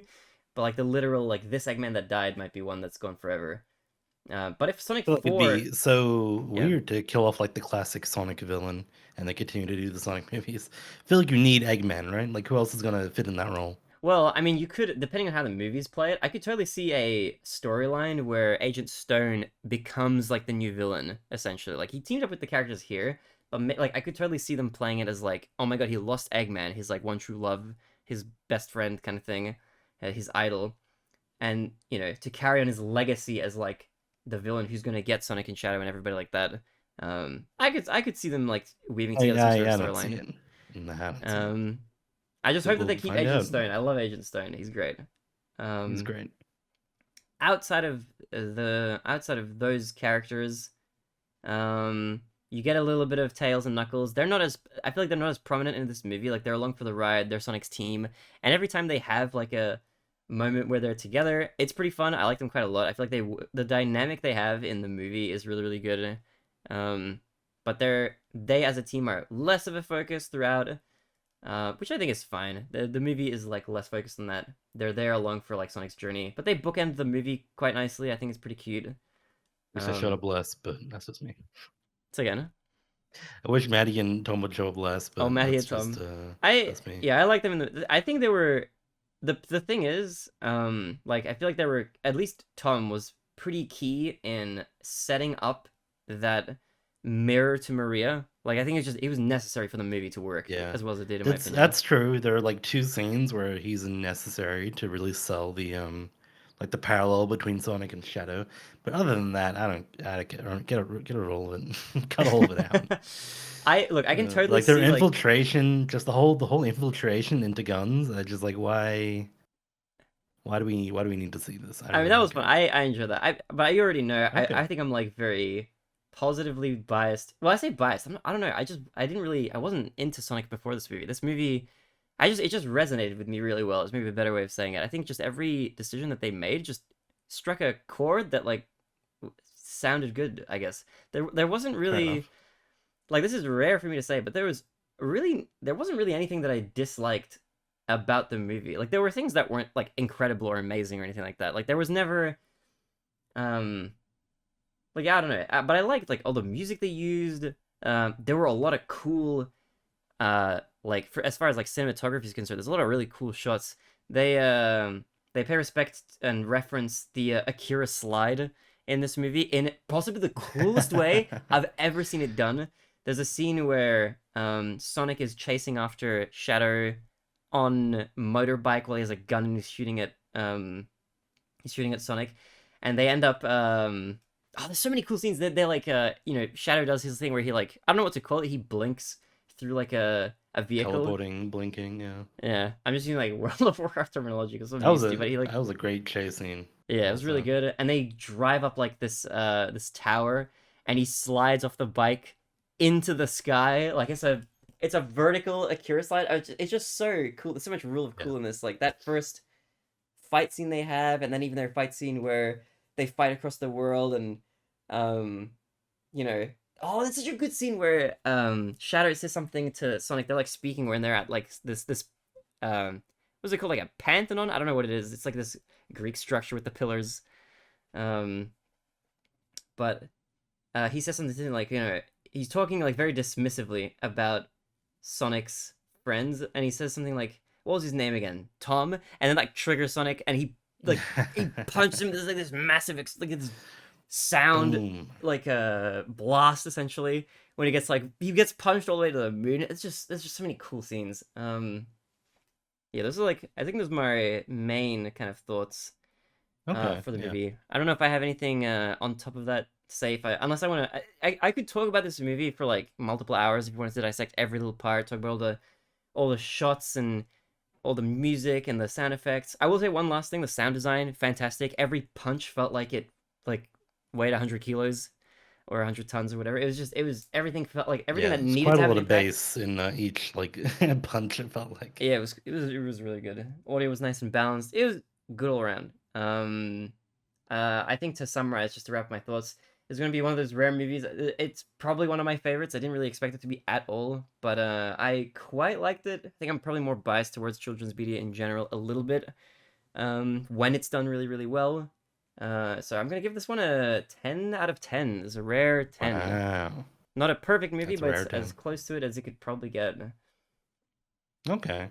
I enjoyed the film overall. It's a very fun, like kick-ass sort of film. A lot of nice like animation moments there too.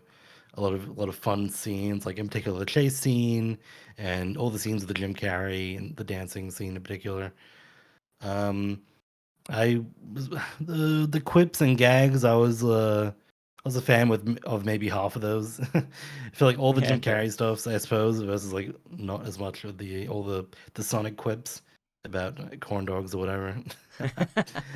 um, yeah, but well, that's the case. I'm not sure if it super resonated with everything. If everything super resonated with me, I wasn't like um super engaged with like the ongoing parallel between like Sonic and Shadow or like the the family dynamics between Eggmans. Um, So yeah, I think that is pretty much it. I'm gonna give it a 6 out of 10, probably closer to a 7 than a 5. Nice. Okay, so that means our overall rating, probably if we were to average it out, is like our collective score for this is like an 8 out of 10 for the Passive Watch Party podcast. Okay. Um, okay, and then like the last thing, which is, I mean, this is gonna be maybe hard to be succinct, but I'm gonna try to be as quick on this as possible. I'm not gonna. Might be hard to cover all of this in whatever amount Yeah, of time we have left. you, Yeah. you could honestly, you could make a whole podcast episode just about the Lord of the Rings trilogy, but I'll kind of give my Yeah. brief thoughts. We did a watch party of the Lord of the Rings trilogy together for the first time. You had already seen it by the time we did the watch party, but Yep. I had only seen The Fellowship a long time ago, and I had read part of the first book, and I didn't remember them too well. But we had like a watch party, watched the extended editions, not the theatrical editions, watched it in 4K here at the apartment. It was pretty long. It took us over 12 hours to get through all of it. I think we started around 2 Oh, p.m. such a long ish, time. and we were up until 2:40 a.m. It was pretty crazy. But watching with friends, it was good. I think it was actually a fun watch party. I enjoyed like just doing a movie marathon. I feel like we haven't done it that much, especially not for like a It was not. fun. It took so long, Yeah, it and was unbelievably long. I think everyone was a little over it by the end. But yeah, we don't really need to talk about spoiler-free stuff for this because this movie has been out for this trilogy has been out for over 20 years. So if you're watching this and you haven't seen it and you think you want to go see it, just go watch it. It's worth a watch. Yes, go see it. If you're even somewhat interested in fantasy, it is definitely worth the watch. I would recommend it fairly highly. It's a pretty good movie. Trilogy. Okay, I'll get into stuff I liked, stuff I didn't. So I I think I went into the Lord of the Rings, the trilogy, with fairly high expectations because it's one of those movie trilogies that if you haven't seen, people are flabbergasted you haven't seen. Like, oh my god, you haven't seen Lord of the Rings. People talk it up like it's one of the best trilogies ever made, and that very well might be the case. I'm gonna come from a very subjective point of view, obviously, as like anything in this podcast will be. Um, I did like it overall. The movies were all pretty good. It was a very epic, grand journey. And this movie series, when it came out over 20 years ago, was extremely influential. It was a massive, massive franchise. Everybody was talking about it. I wasn't really around for it because I was a little kid. I was like 4 years old or something, probably, when the first movie came out. So I wasn't really alive and conscious enough to really take in just how much of a cultural phenomenon this was. But a lot of people who were around will say that, yeah, it led the way for high fantasy style media in a way that like hadn't really been the case before. Like high budget fantasy films weren't really seen as a very viable thing before the success of Lord of the Rings. You can thank Lord of the Rings for, and even a movie franchise like Harry Potter being greenlit and having as much money put into it. And in general, just like the fantasy movies that we've seen come after Lord of the Rings, probably wouldn't have been around if it wasn't for Lord of the Rings doing so well. Like it definitely set the foundation for fantasy, like high fantasy like this, becoming way more mainstream and had a massive cultural influence over a lot of different media and properties. And you see that still to this very day. So it's a very influential piece of media, which I guess is similar to Nosferatu as well. Like the older movie had a massive Mm. impact on like um vampires and stuff in media today. Oh, okay, wait, this is this is the wrong place to bring this up, but I forgot to mention this earlier. So you know the trope of vampires. Maybe I should put. Okay, hold on, let me put up the Nosferatu poster really quickly. So Sure. very quick tidbit, and then I promise we'll switch back. I wanted to mention before, but I forgot to say the trope of vampires being like allergic to light or not being able to be around during the daytime, having to lurk around at night, and like daylight kind of destroying them or whatever. That was a concept that Nosferatu created. I don't think that was in the original Bram Oh, Stoker's okay. Dracula. Like in that book, Dracula multiple times just kind of roams around during the day, but Nosferatu kind of introduced this concept of like daylight kills vampires, and that's a trope that's like stuck till this day. Really, like you see that kind of throughout media, I and mean, yeah, you see that in Twilight even, so yeah, so that's like that's surprising. that's something you can attribute to Nosferatu. But anyway, okay, so back to Lord of the Rings. Um, my overall thoughts on the trilogy as a whole, without really getting super into it, I liked the characters that I liked the most. I liked Frodo a bit, and I liked Sam quite a lot. If I had to pick like a single favorite character in the trilogy, it might be Sam. I feel like he embodied my frustration at Frodo and frustration at Gollum, especially like the most out of any character in the movie. I feel like he was somewhat of a voice of reason, even though he had a few weird points in the movie. Like I forget if it was in the third movie or something. This movie had like the movie trilogy had a lot of like weird things that I noticed and strange parts. Um, as far as like the plot's concerned, there was a part where like Sam uh is sleeping and so is Frodo, and they have this bread, the elven bread that I forget the name of, which is meant to like I think feed it's you. just elvish bread. Yeah, it has a name. It's called like Limbus bread or something. It's got some name Oh like yeah, that. yeah. I can't remember what it is exactly, but so I don't want to misspeak. But it's the elvish bread. And Gollum doesn't like it. That's like established, and he breaks up like some bits of it into crumbs and then throws the rest over the edge of a cliff that they've been climbing. Um, Frodo and Sam, and he puts the crumbs onto Sam's coat, and then when they wake up, you know, they freak out that the bread is gone, and Gollum points out that Sam has like crumbs on his coat, and Frodo buys into it. He's like super malnourished at this point. He's been like kind of being That manipulated. hobbit ate all the food. Yeah. Yeah, he's getting worked by Gollum this whole time, or whatever. So it's pretty believable. The one thing that's weird though about the scene is that like Sam knows that he didn't eat the bread. He's being framed. He knows it. Frodo wouldn't be getting mad at him if Frodo ate the bread, so of course he didn't eat it either. They both woke up at the same time. He already probably knows that Gollum framed him for it, right? He even says as much to Frodo. But for some reason, Frodo says like, Sam, go home, and he's like, okay, fine, and he starts leaving. But he goes down the cliff, like he takes the steps all the way down to the cliff, and then he finds the bread at the base of the cliff, and he has this moment of like, oh my god, I'm going back, or whatever. That scene was just weird to me because I was thinking like, okay, you already knew that you didn't eat the bread, and you knew probably that Gollum framed you. I don't understand what change of mind or spirit he had when he actually saw the bread at the bottom that just confirmed what he already thought was true. I mean, I didn't know if he knew that Gollum framed him, but Well, he says also he as might much in just that felt scene, I think. he didn't know though. And I mean, the bread being at the bottom, that was like the evidence of like it being thrown off, or whatever, right? But he also might have just felt dejected in the first place, and so he traveled down, and then seeing the bread might have actually given him some more motivation. I'm more just like intuiting, like That's fair. Yeah, yeah. speculating I think based on whatever I've seen. But yeah, that's also what you were saying. That's like totally fair to do as well. Just in general, because like stuff in movies, you have to like intuit what they're not explicitly telling you. Um, and that's a fine interpretation of that. I just thought it was like weird. sure. um, there's like a lot of moments like that throughout the trilogy, and some of them. The thing is, I haven't read all the books, so I don't actually know what's like super different from the books.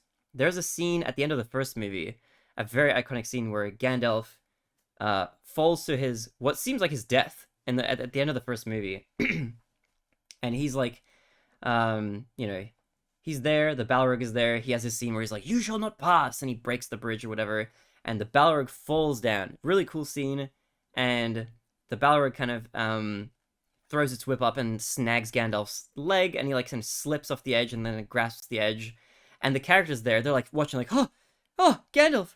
Oh, he's stuck with it. Oh, Gandalf. And he's like, there, he's like, fly, you fools. And then he slips and he falls. Right? Now, in the book, because I read the first book at least, he's in the book, he's snatched by the whip of the Balrog, but he doesn't he doesn't like stick to the edge or grip onto it. He just falls. And he yells that phrase out as he's falling down, like into the chasm. He yells back, fly, you fools, like as he's falling, essentially. Mm. Um, now, my thinking about this scene is that in the movie, it felt like they changed it to make it more dramatic, as in like having him be close to the camera, say the scene, like whisper it almost, and then Sure. fall down. Very dramatic. And it is true, it does look cool. But it's now weird because the characters are kind of just standing there watching Gandalf grasp the edge, and they're like, oh yeah, he's gone, he's done for. But he's like, no, I'm still here, I'm holding it to the ledge. And like, no, it's too late. And it's like, I'm still right here. And it's real weird. Like they didn't even try to save him at all. If there's a, I mean, I'd have to go back and look, but it felt like it was like 5 seconds, and they were like so far away and maybe already in danger. it felt wacky that they just didn't even. It just felt like they didn't even try it. It's like this, their friend, and you can maybe say I like, oh, mean, there could if I be, remember correctly, yeah, didn't Frodo or something like want to go back, but Boromir was like, "No, don't. It's dangerous or whatever." yeah, basically. But it's like, Yeah. why? It's dangerous enough where they are. Well, they were like goblins or whatever, right? They were like Yeah, running they were away. being so the one thing I've heard as like a as a counter to this point, because I'm not a genius. I'm not the first person who's made this observation, because I went and googled what other people talked about, and these aren't like original thoughts. I'm not saying anything that people haven't said before. The movies have been around for ages, but a common counterpoint is like, oh, the goblins, or the orcs. Sorry, I don't know if they were goblins, but the archers Sure. there, Yeah. or no, it was goblins, right? Yeah, yeah, yeah. Or were they? I don't remember. It was like maybe a combination of both. I There forget. were definitely orcs in the movie. There were orcs in the movie, but no, I think those were goblins because they were like in the mines of Mordor. Um, Or yeah. Regardless, they were being shot at by archers. So it's dangerous. Yes, there's archers shooting arrows at them. However, like they're just standing out in the open there for the duration of that scene anyway. Like it might as well try and make yourself like a moving target rather than just sitting there watching Gandalf fall. I don't know, it's just weird. So there was stuff like Maybe. that I just like noticed throughout. There were like weird points. There's always like the big meme that everybody says like, why didn't they just take, like, this is now like switching back to the end of the third movie again, like why didn't they just ride one of the eagles to drop the ring into the volcano? Um, because those are introduced as like, oh, they're like a smart race, and like you can see Gandalf interacting with them like throughout the trilogy. They don't show up that many times. They show up a couple times, but I kind of won't get into the arguments kind of to and fro about like why they could have, why they shouldn't have, or whatever. But I feel like the points that I've heard like countering why they absolutely could not have used the Eagles are all kind of like they're a bit cope. It just feels like I don't know. The Maybe. reasons seem like a bit of a stretch. Like anything, I I feel don't like know. that you can intuit or come up with to explain why they couldn't have done that is it kind of sort of falls apart with any sort of real scrutiny. It's not that like they needed to do that or anything like that. Like the movie, I think could have still been fine, but people say like, oh, it could have been dangerous. Like the Eye of Sauron would have seen them approaching the volcano or whatever. But I mean, like they could have flown in like a specific direction. The Eye of Sauron still saw Frodo anyway, and it didn't think he had the ring. Like I think the idea was that either Merry or Pippin, I forget which one of those two was meant to be the one who had the ring, but like a running through line was that like it was suspected by the opposing factions that they were the ones in one of them was the one in possession of the ring. They didn't think that Frodo had it, which is why he went to go deliver it or whatever. um so like the eye seeing them riding the eagles, I don't really know if that really would have been an issue or not. It like saw Frodo and didn't do anything about it when it did see him. There's a point about like, oh, but it could have been more Maybe. dangerous in general because like just other people would have seen them and shot arrows at them and whatever. However, it's not like their regular journey that they did on foot to the volcano was not dangerous in the first place. Like there are so many parts in the movie where like it almost crumbled and like went completely wrong. Like there's multiple parts where it's like, and I know it's like it's suspenseful and it's intense, you're following them or whatever, but that trek was super dangerous. They got caught so many times. They were almost killed multiple times throughout like their journey, like Sam and Frodo or whatever. Like when they were captured, and then when they were facing up against the spider, there was so many points like where it just all could have gone wrong and failed miserably. And to touch on that, that's not even like a point that's like not explicit in the movie, because Gandalf himself, like throughout their journey, like he sends them off or whatever, but then like when he's talking with like the other characters and the other members of the Fellowship or whatever, he has a lot of moments where he's like, "Oh my god, I sent them to their deaths, holy shit!" So it's like even he thinks Yeah. that like they're dead at like multiple times, um, for good reason or whatever. But yeah, it was just kind of an interesting point. Yeah. I don't Um, know. I suppose you could speculate on like, if they could have done like certain things better to get the ring to Mordor faster or safer or etc. But yeah, like, I don't know how much that's important that stuff is, like, to the movie. Like, I feel like the point of the movie is not necessarily getting the ring to Mordor. It's like more the journey of the getting the ring to Mordor, right? It's like, yeah. So I don't really care so much about like, discussions about whether or not the birds could have flown over and et cetera, et cetera. Like, it could be the case that there is like a safer way or a better way of actually moving the ring, but it's not really. I feel like it's not that important. Yeah, I don't know. yeah, that's fair. That's a fine perspective. That's why I say like I don't think the movies are bad movies or anything. Like these are just like you could say I'm like nitpicking essentially, like things that aren't important to like the storytelling of the movie or like the adventure and like how grand it feels as a whole. Those are all fine. I don't think there's Yeah. In my mind, if there was like a better way of like moving the ring from wherever to Mordor, then they would have done that.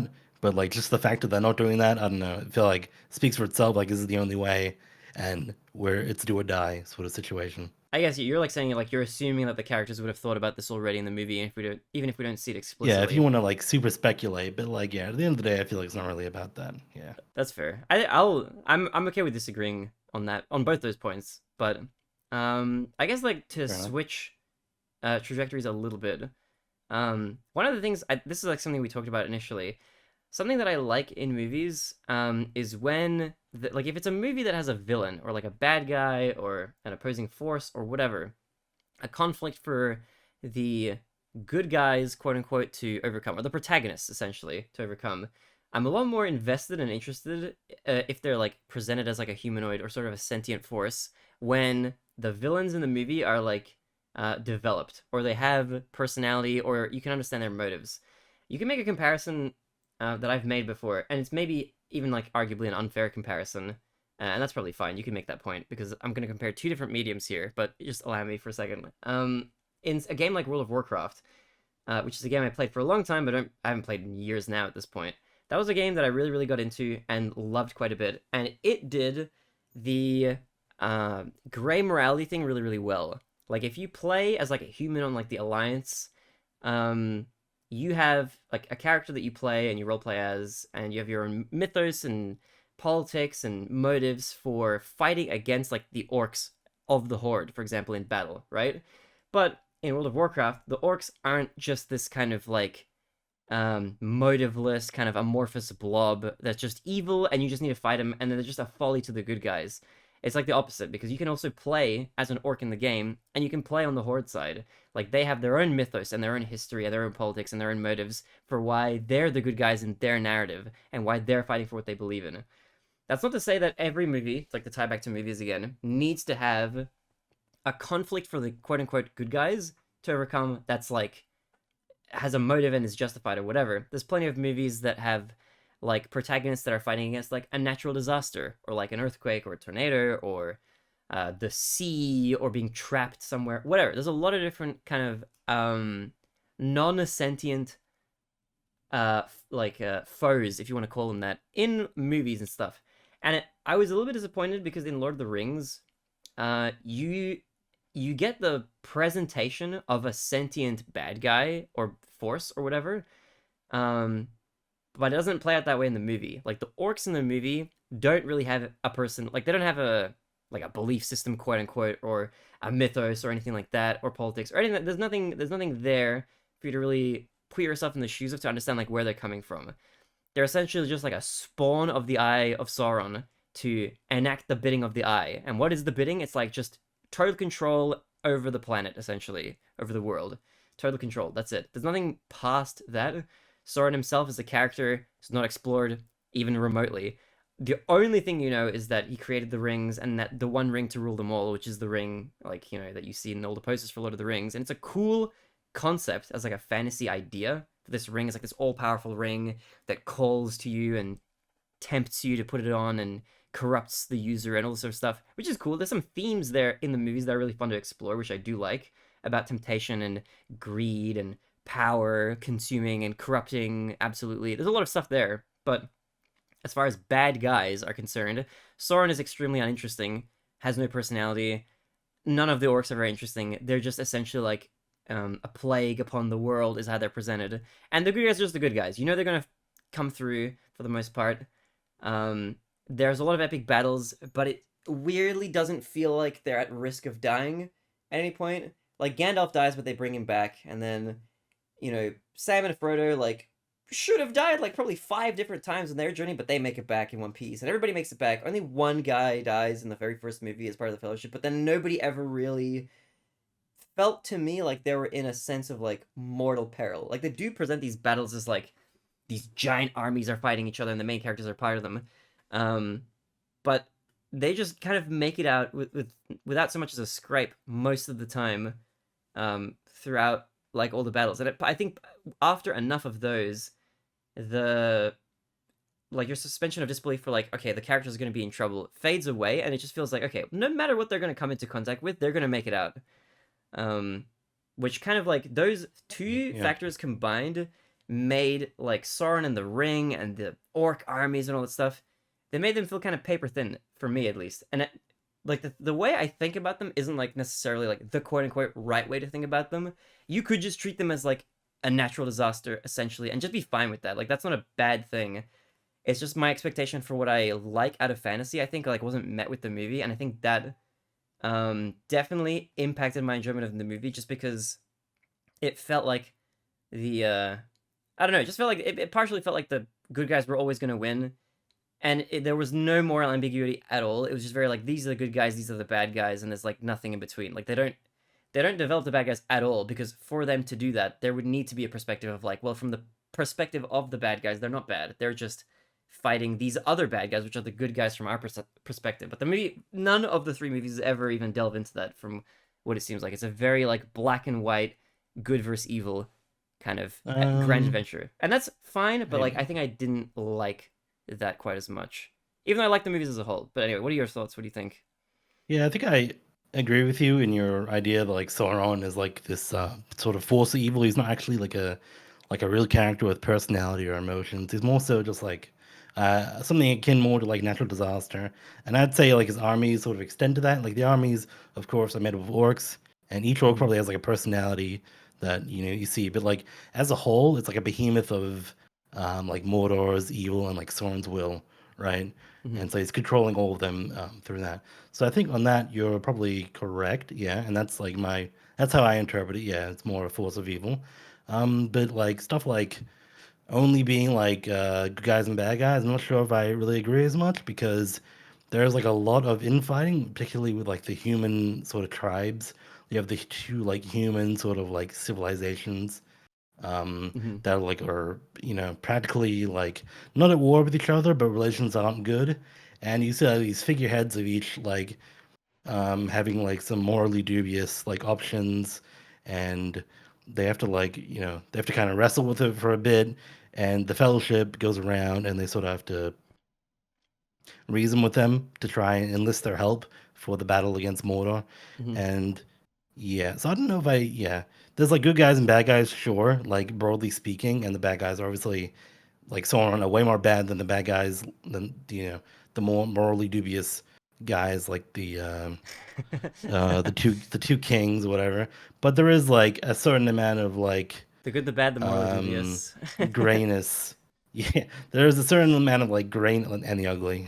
There's a certain amount of Yeah. grayness that you see with like the more kingly figures, I guess, like the people they have to talk to.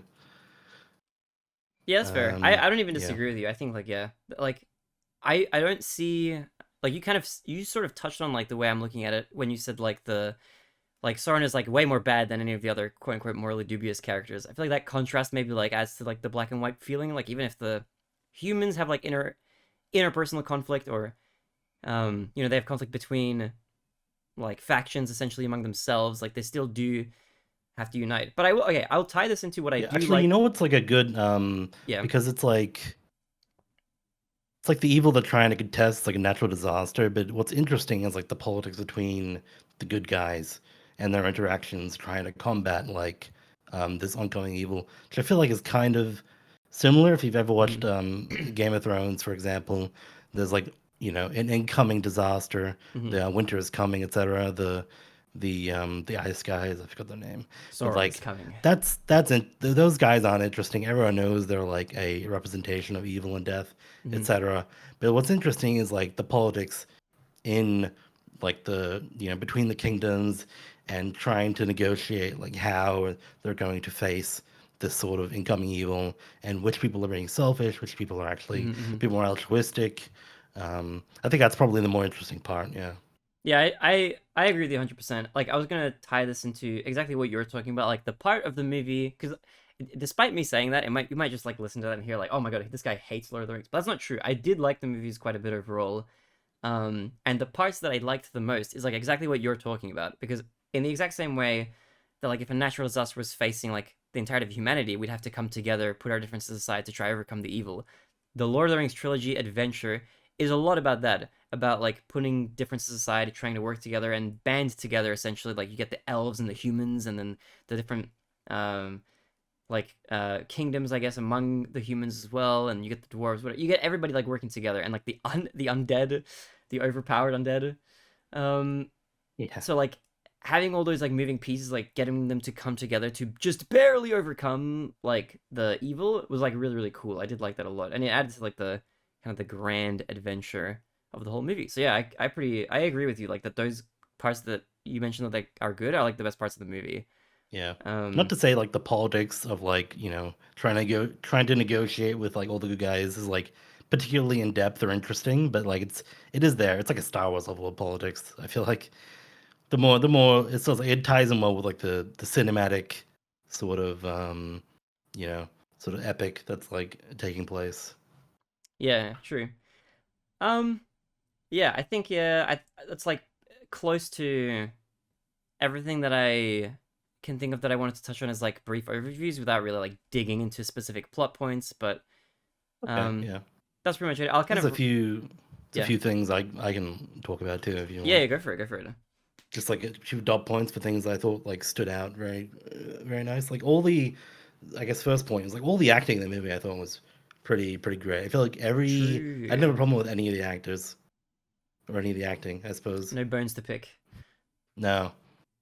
Like everyone in the fellowship like played their role really nicely and it was fun watching them all interact. Um so that's probably the first thing. I thought production, like all of the design of the Mm, sets, the costumes, the props, true. Yeah. and the orcs too. The orcs looked really good. I think like they sold that sort of ugly, sort of like nastiness that they're meant to portray. I think that was really good. Yep. Yep. I think the And designs of the orcs got better through the three movies. oh, that might be true too. Yeah, Like they definitely looked way more realized in the movie three than they did in movie one. But I agree. I by the third movie, I liked the design that they came up with for him. They were very like yeah, grotesque. yeah. I definitely agree. And just to extend from that too, I feel like everything, like all the computer generated stuff, I thought was actually because this trilogy came out literally more than 20 years ago at this point. Yeah, I all feel three of like them. all that stuff, except for minus a few like exceptions, was stood up pretty well to like the test of time. I feel, When you say that, you I'm know, immediately thinking of that one scene where Legolas like does some he like grabs like yes, the reins of like a horse. I don't remember what he rode, but he rode some creature. I think it was a horse or something. But he like gets on a horse or yeah, that was he what like however they mounts an edited it, that was elephant. wacky. But Yeah, all the I suppose it'd be like character animation for Legolas. All that looked unnatural, but like all the computer generated stuff, like the castles and like the landscapes or whatever they did with that looked really good. oh, I guess also yeah, Still, a quick point as well for anybody who's interested in sure. like picking up copies of these movies or anything. So I picked up the 4K release of this. And the movie looks gorgeous in 4K, but I did notice something, which just goes into like I guess how movies are remastered for 4K.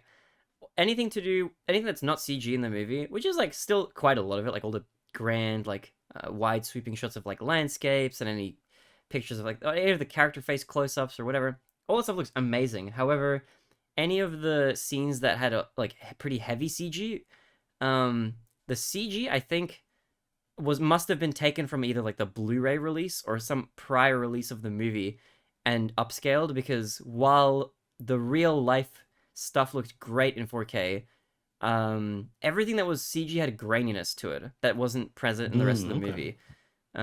Like the CG itself wasn't that bad even like for the time it was incredible.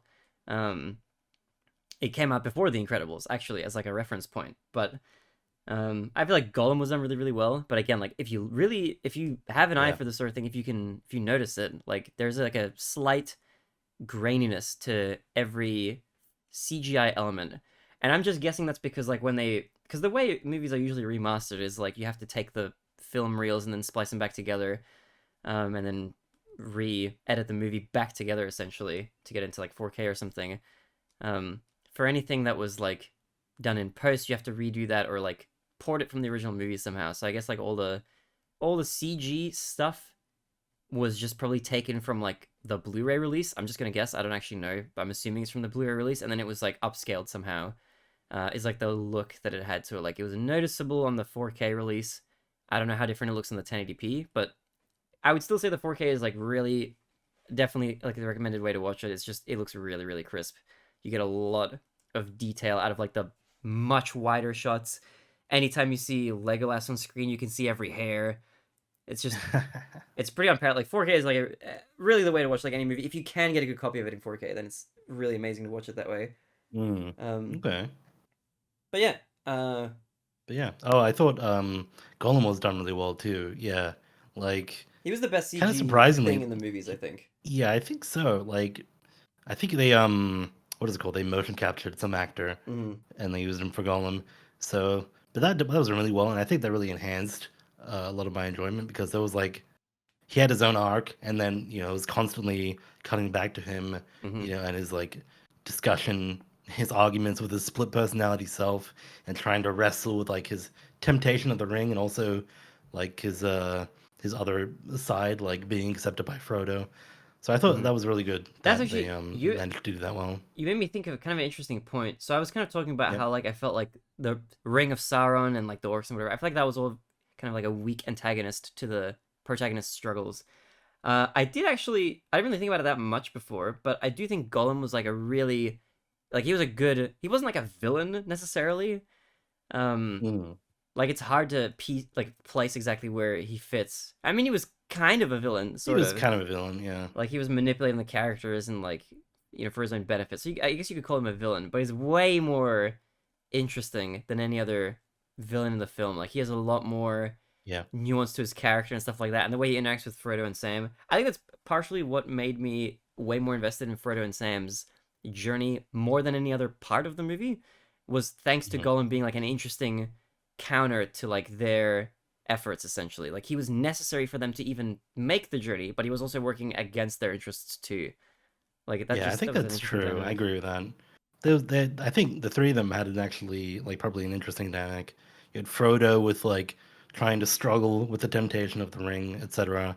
And he has this unbearable weight to bear.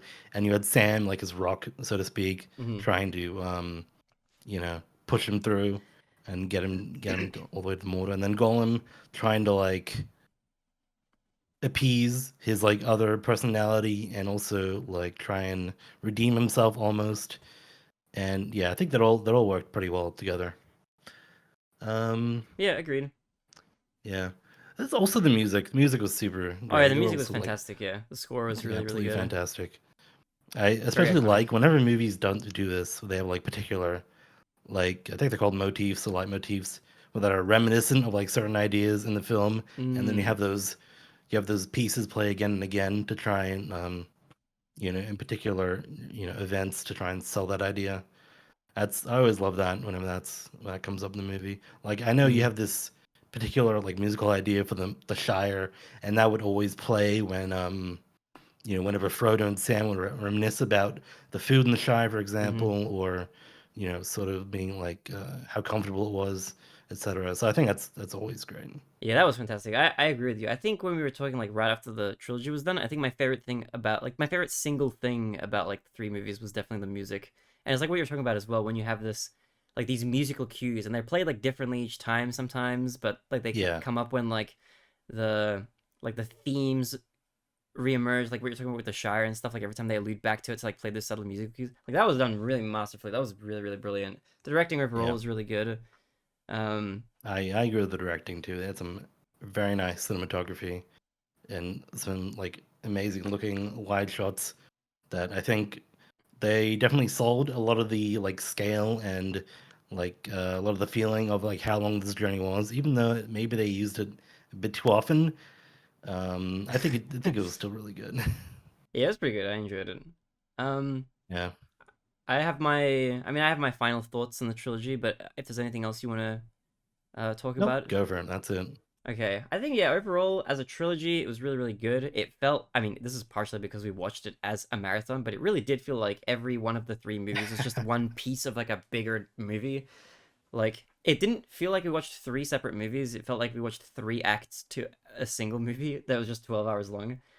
Um, but as a trilogy, it's really really enjoyable. I would highly recommend it. If you even if you don't end up liking it that much, like I didn't love the trilogy, which is like please don't hate me for that. I didn't love it, but there were a I lot of hate things to love you. in it, and I mean, if you're even remotely interested in the fantasy genre at all, or fiction at all, this movie is just it's a nice bit of context for works that came later that took inspiration, and I feel like that's kind of that's a valuable piece of this puzzle, or of this Yeah, pie. So yeah, I would give it like a if I had to give it a rating, like the whole trilogy overall, I'd give it a 7 out of 10. If I had to rate the individual movies one by one, then I liked The Fellowship the most. I would give that one a 7, and then maybe a high 6 to the other two. I overall enjoyed it quite a bit. 7 out of that's 10 for fair. the overall trilogy. Would probably watch again. I'm interested in watching The Hobbit. That's where I sit. That's a good rating. Um, oh, just another thing. All the battles were like gigantic. We're doing They're ratings. You got.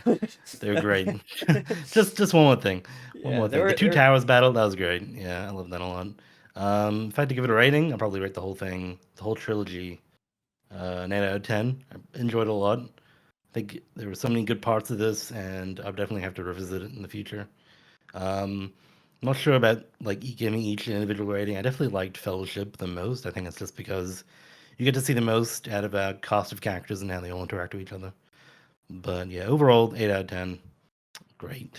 Yeah, pretty good. So that means our overall rating, kind of for the trilogy as a whole, sits somewhere between like a 7 and an 8, very roughly. So yeah, pretty good.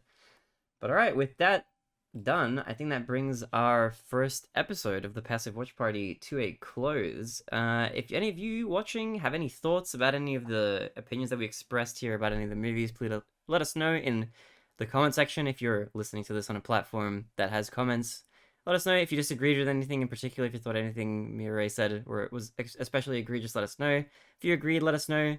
Give us a like. Give it a share. You can follow me if you're interested in more of my movie opinions on Letterboxd. I'm just Kadae on there. That's Kadae.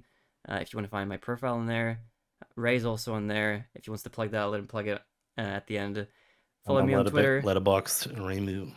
Yeah, with two zeros, RAYM00 if you want to find him. Um, I'm on Twitter as well, Thomas underscore Horak. That's just my regular name. And I'm the Baronade in most other places. That's TheBarinade on YouTube and on Twitch. I'll probably have those links in the description if you're interested in finding more places. Also, be sure to follow this podcast. We're on YouTube currently, but we'll be on more platforms probably soon if the reception is good to the podcast. So if you enjoyed it, let us know. It'll be very impactful as far as the future of this show. Yeah, Ray, what about you? Any places for people to follow you? Yep, just follow me on Letterboxd Remu with 2 zeros. And if you listened this far, then thank you. Yeah, appreciate you all for watching. All right, have a good one. We'll be back probably, well, maybe next month for a major episode of the podcast again. Who knows if there's gonna be stuff uploaded in between? But we're gonna be watching for our cinema pick, the Brutalist, I believe. Is it Oh, Brutalist or exciting. Brutalists? I think it's The Brutalist. All right, the Brutalist. That's gonna be our cinema choice Adrian Brody. for February. But more to come, so stay tuned if you want to see that. We're gonna have a couple other movies to watch as well. It's gonna be pretty fun, and we'll see you all later. Bye bye. Bye.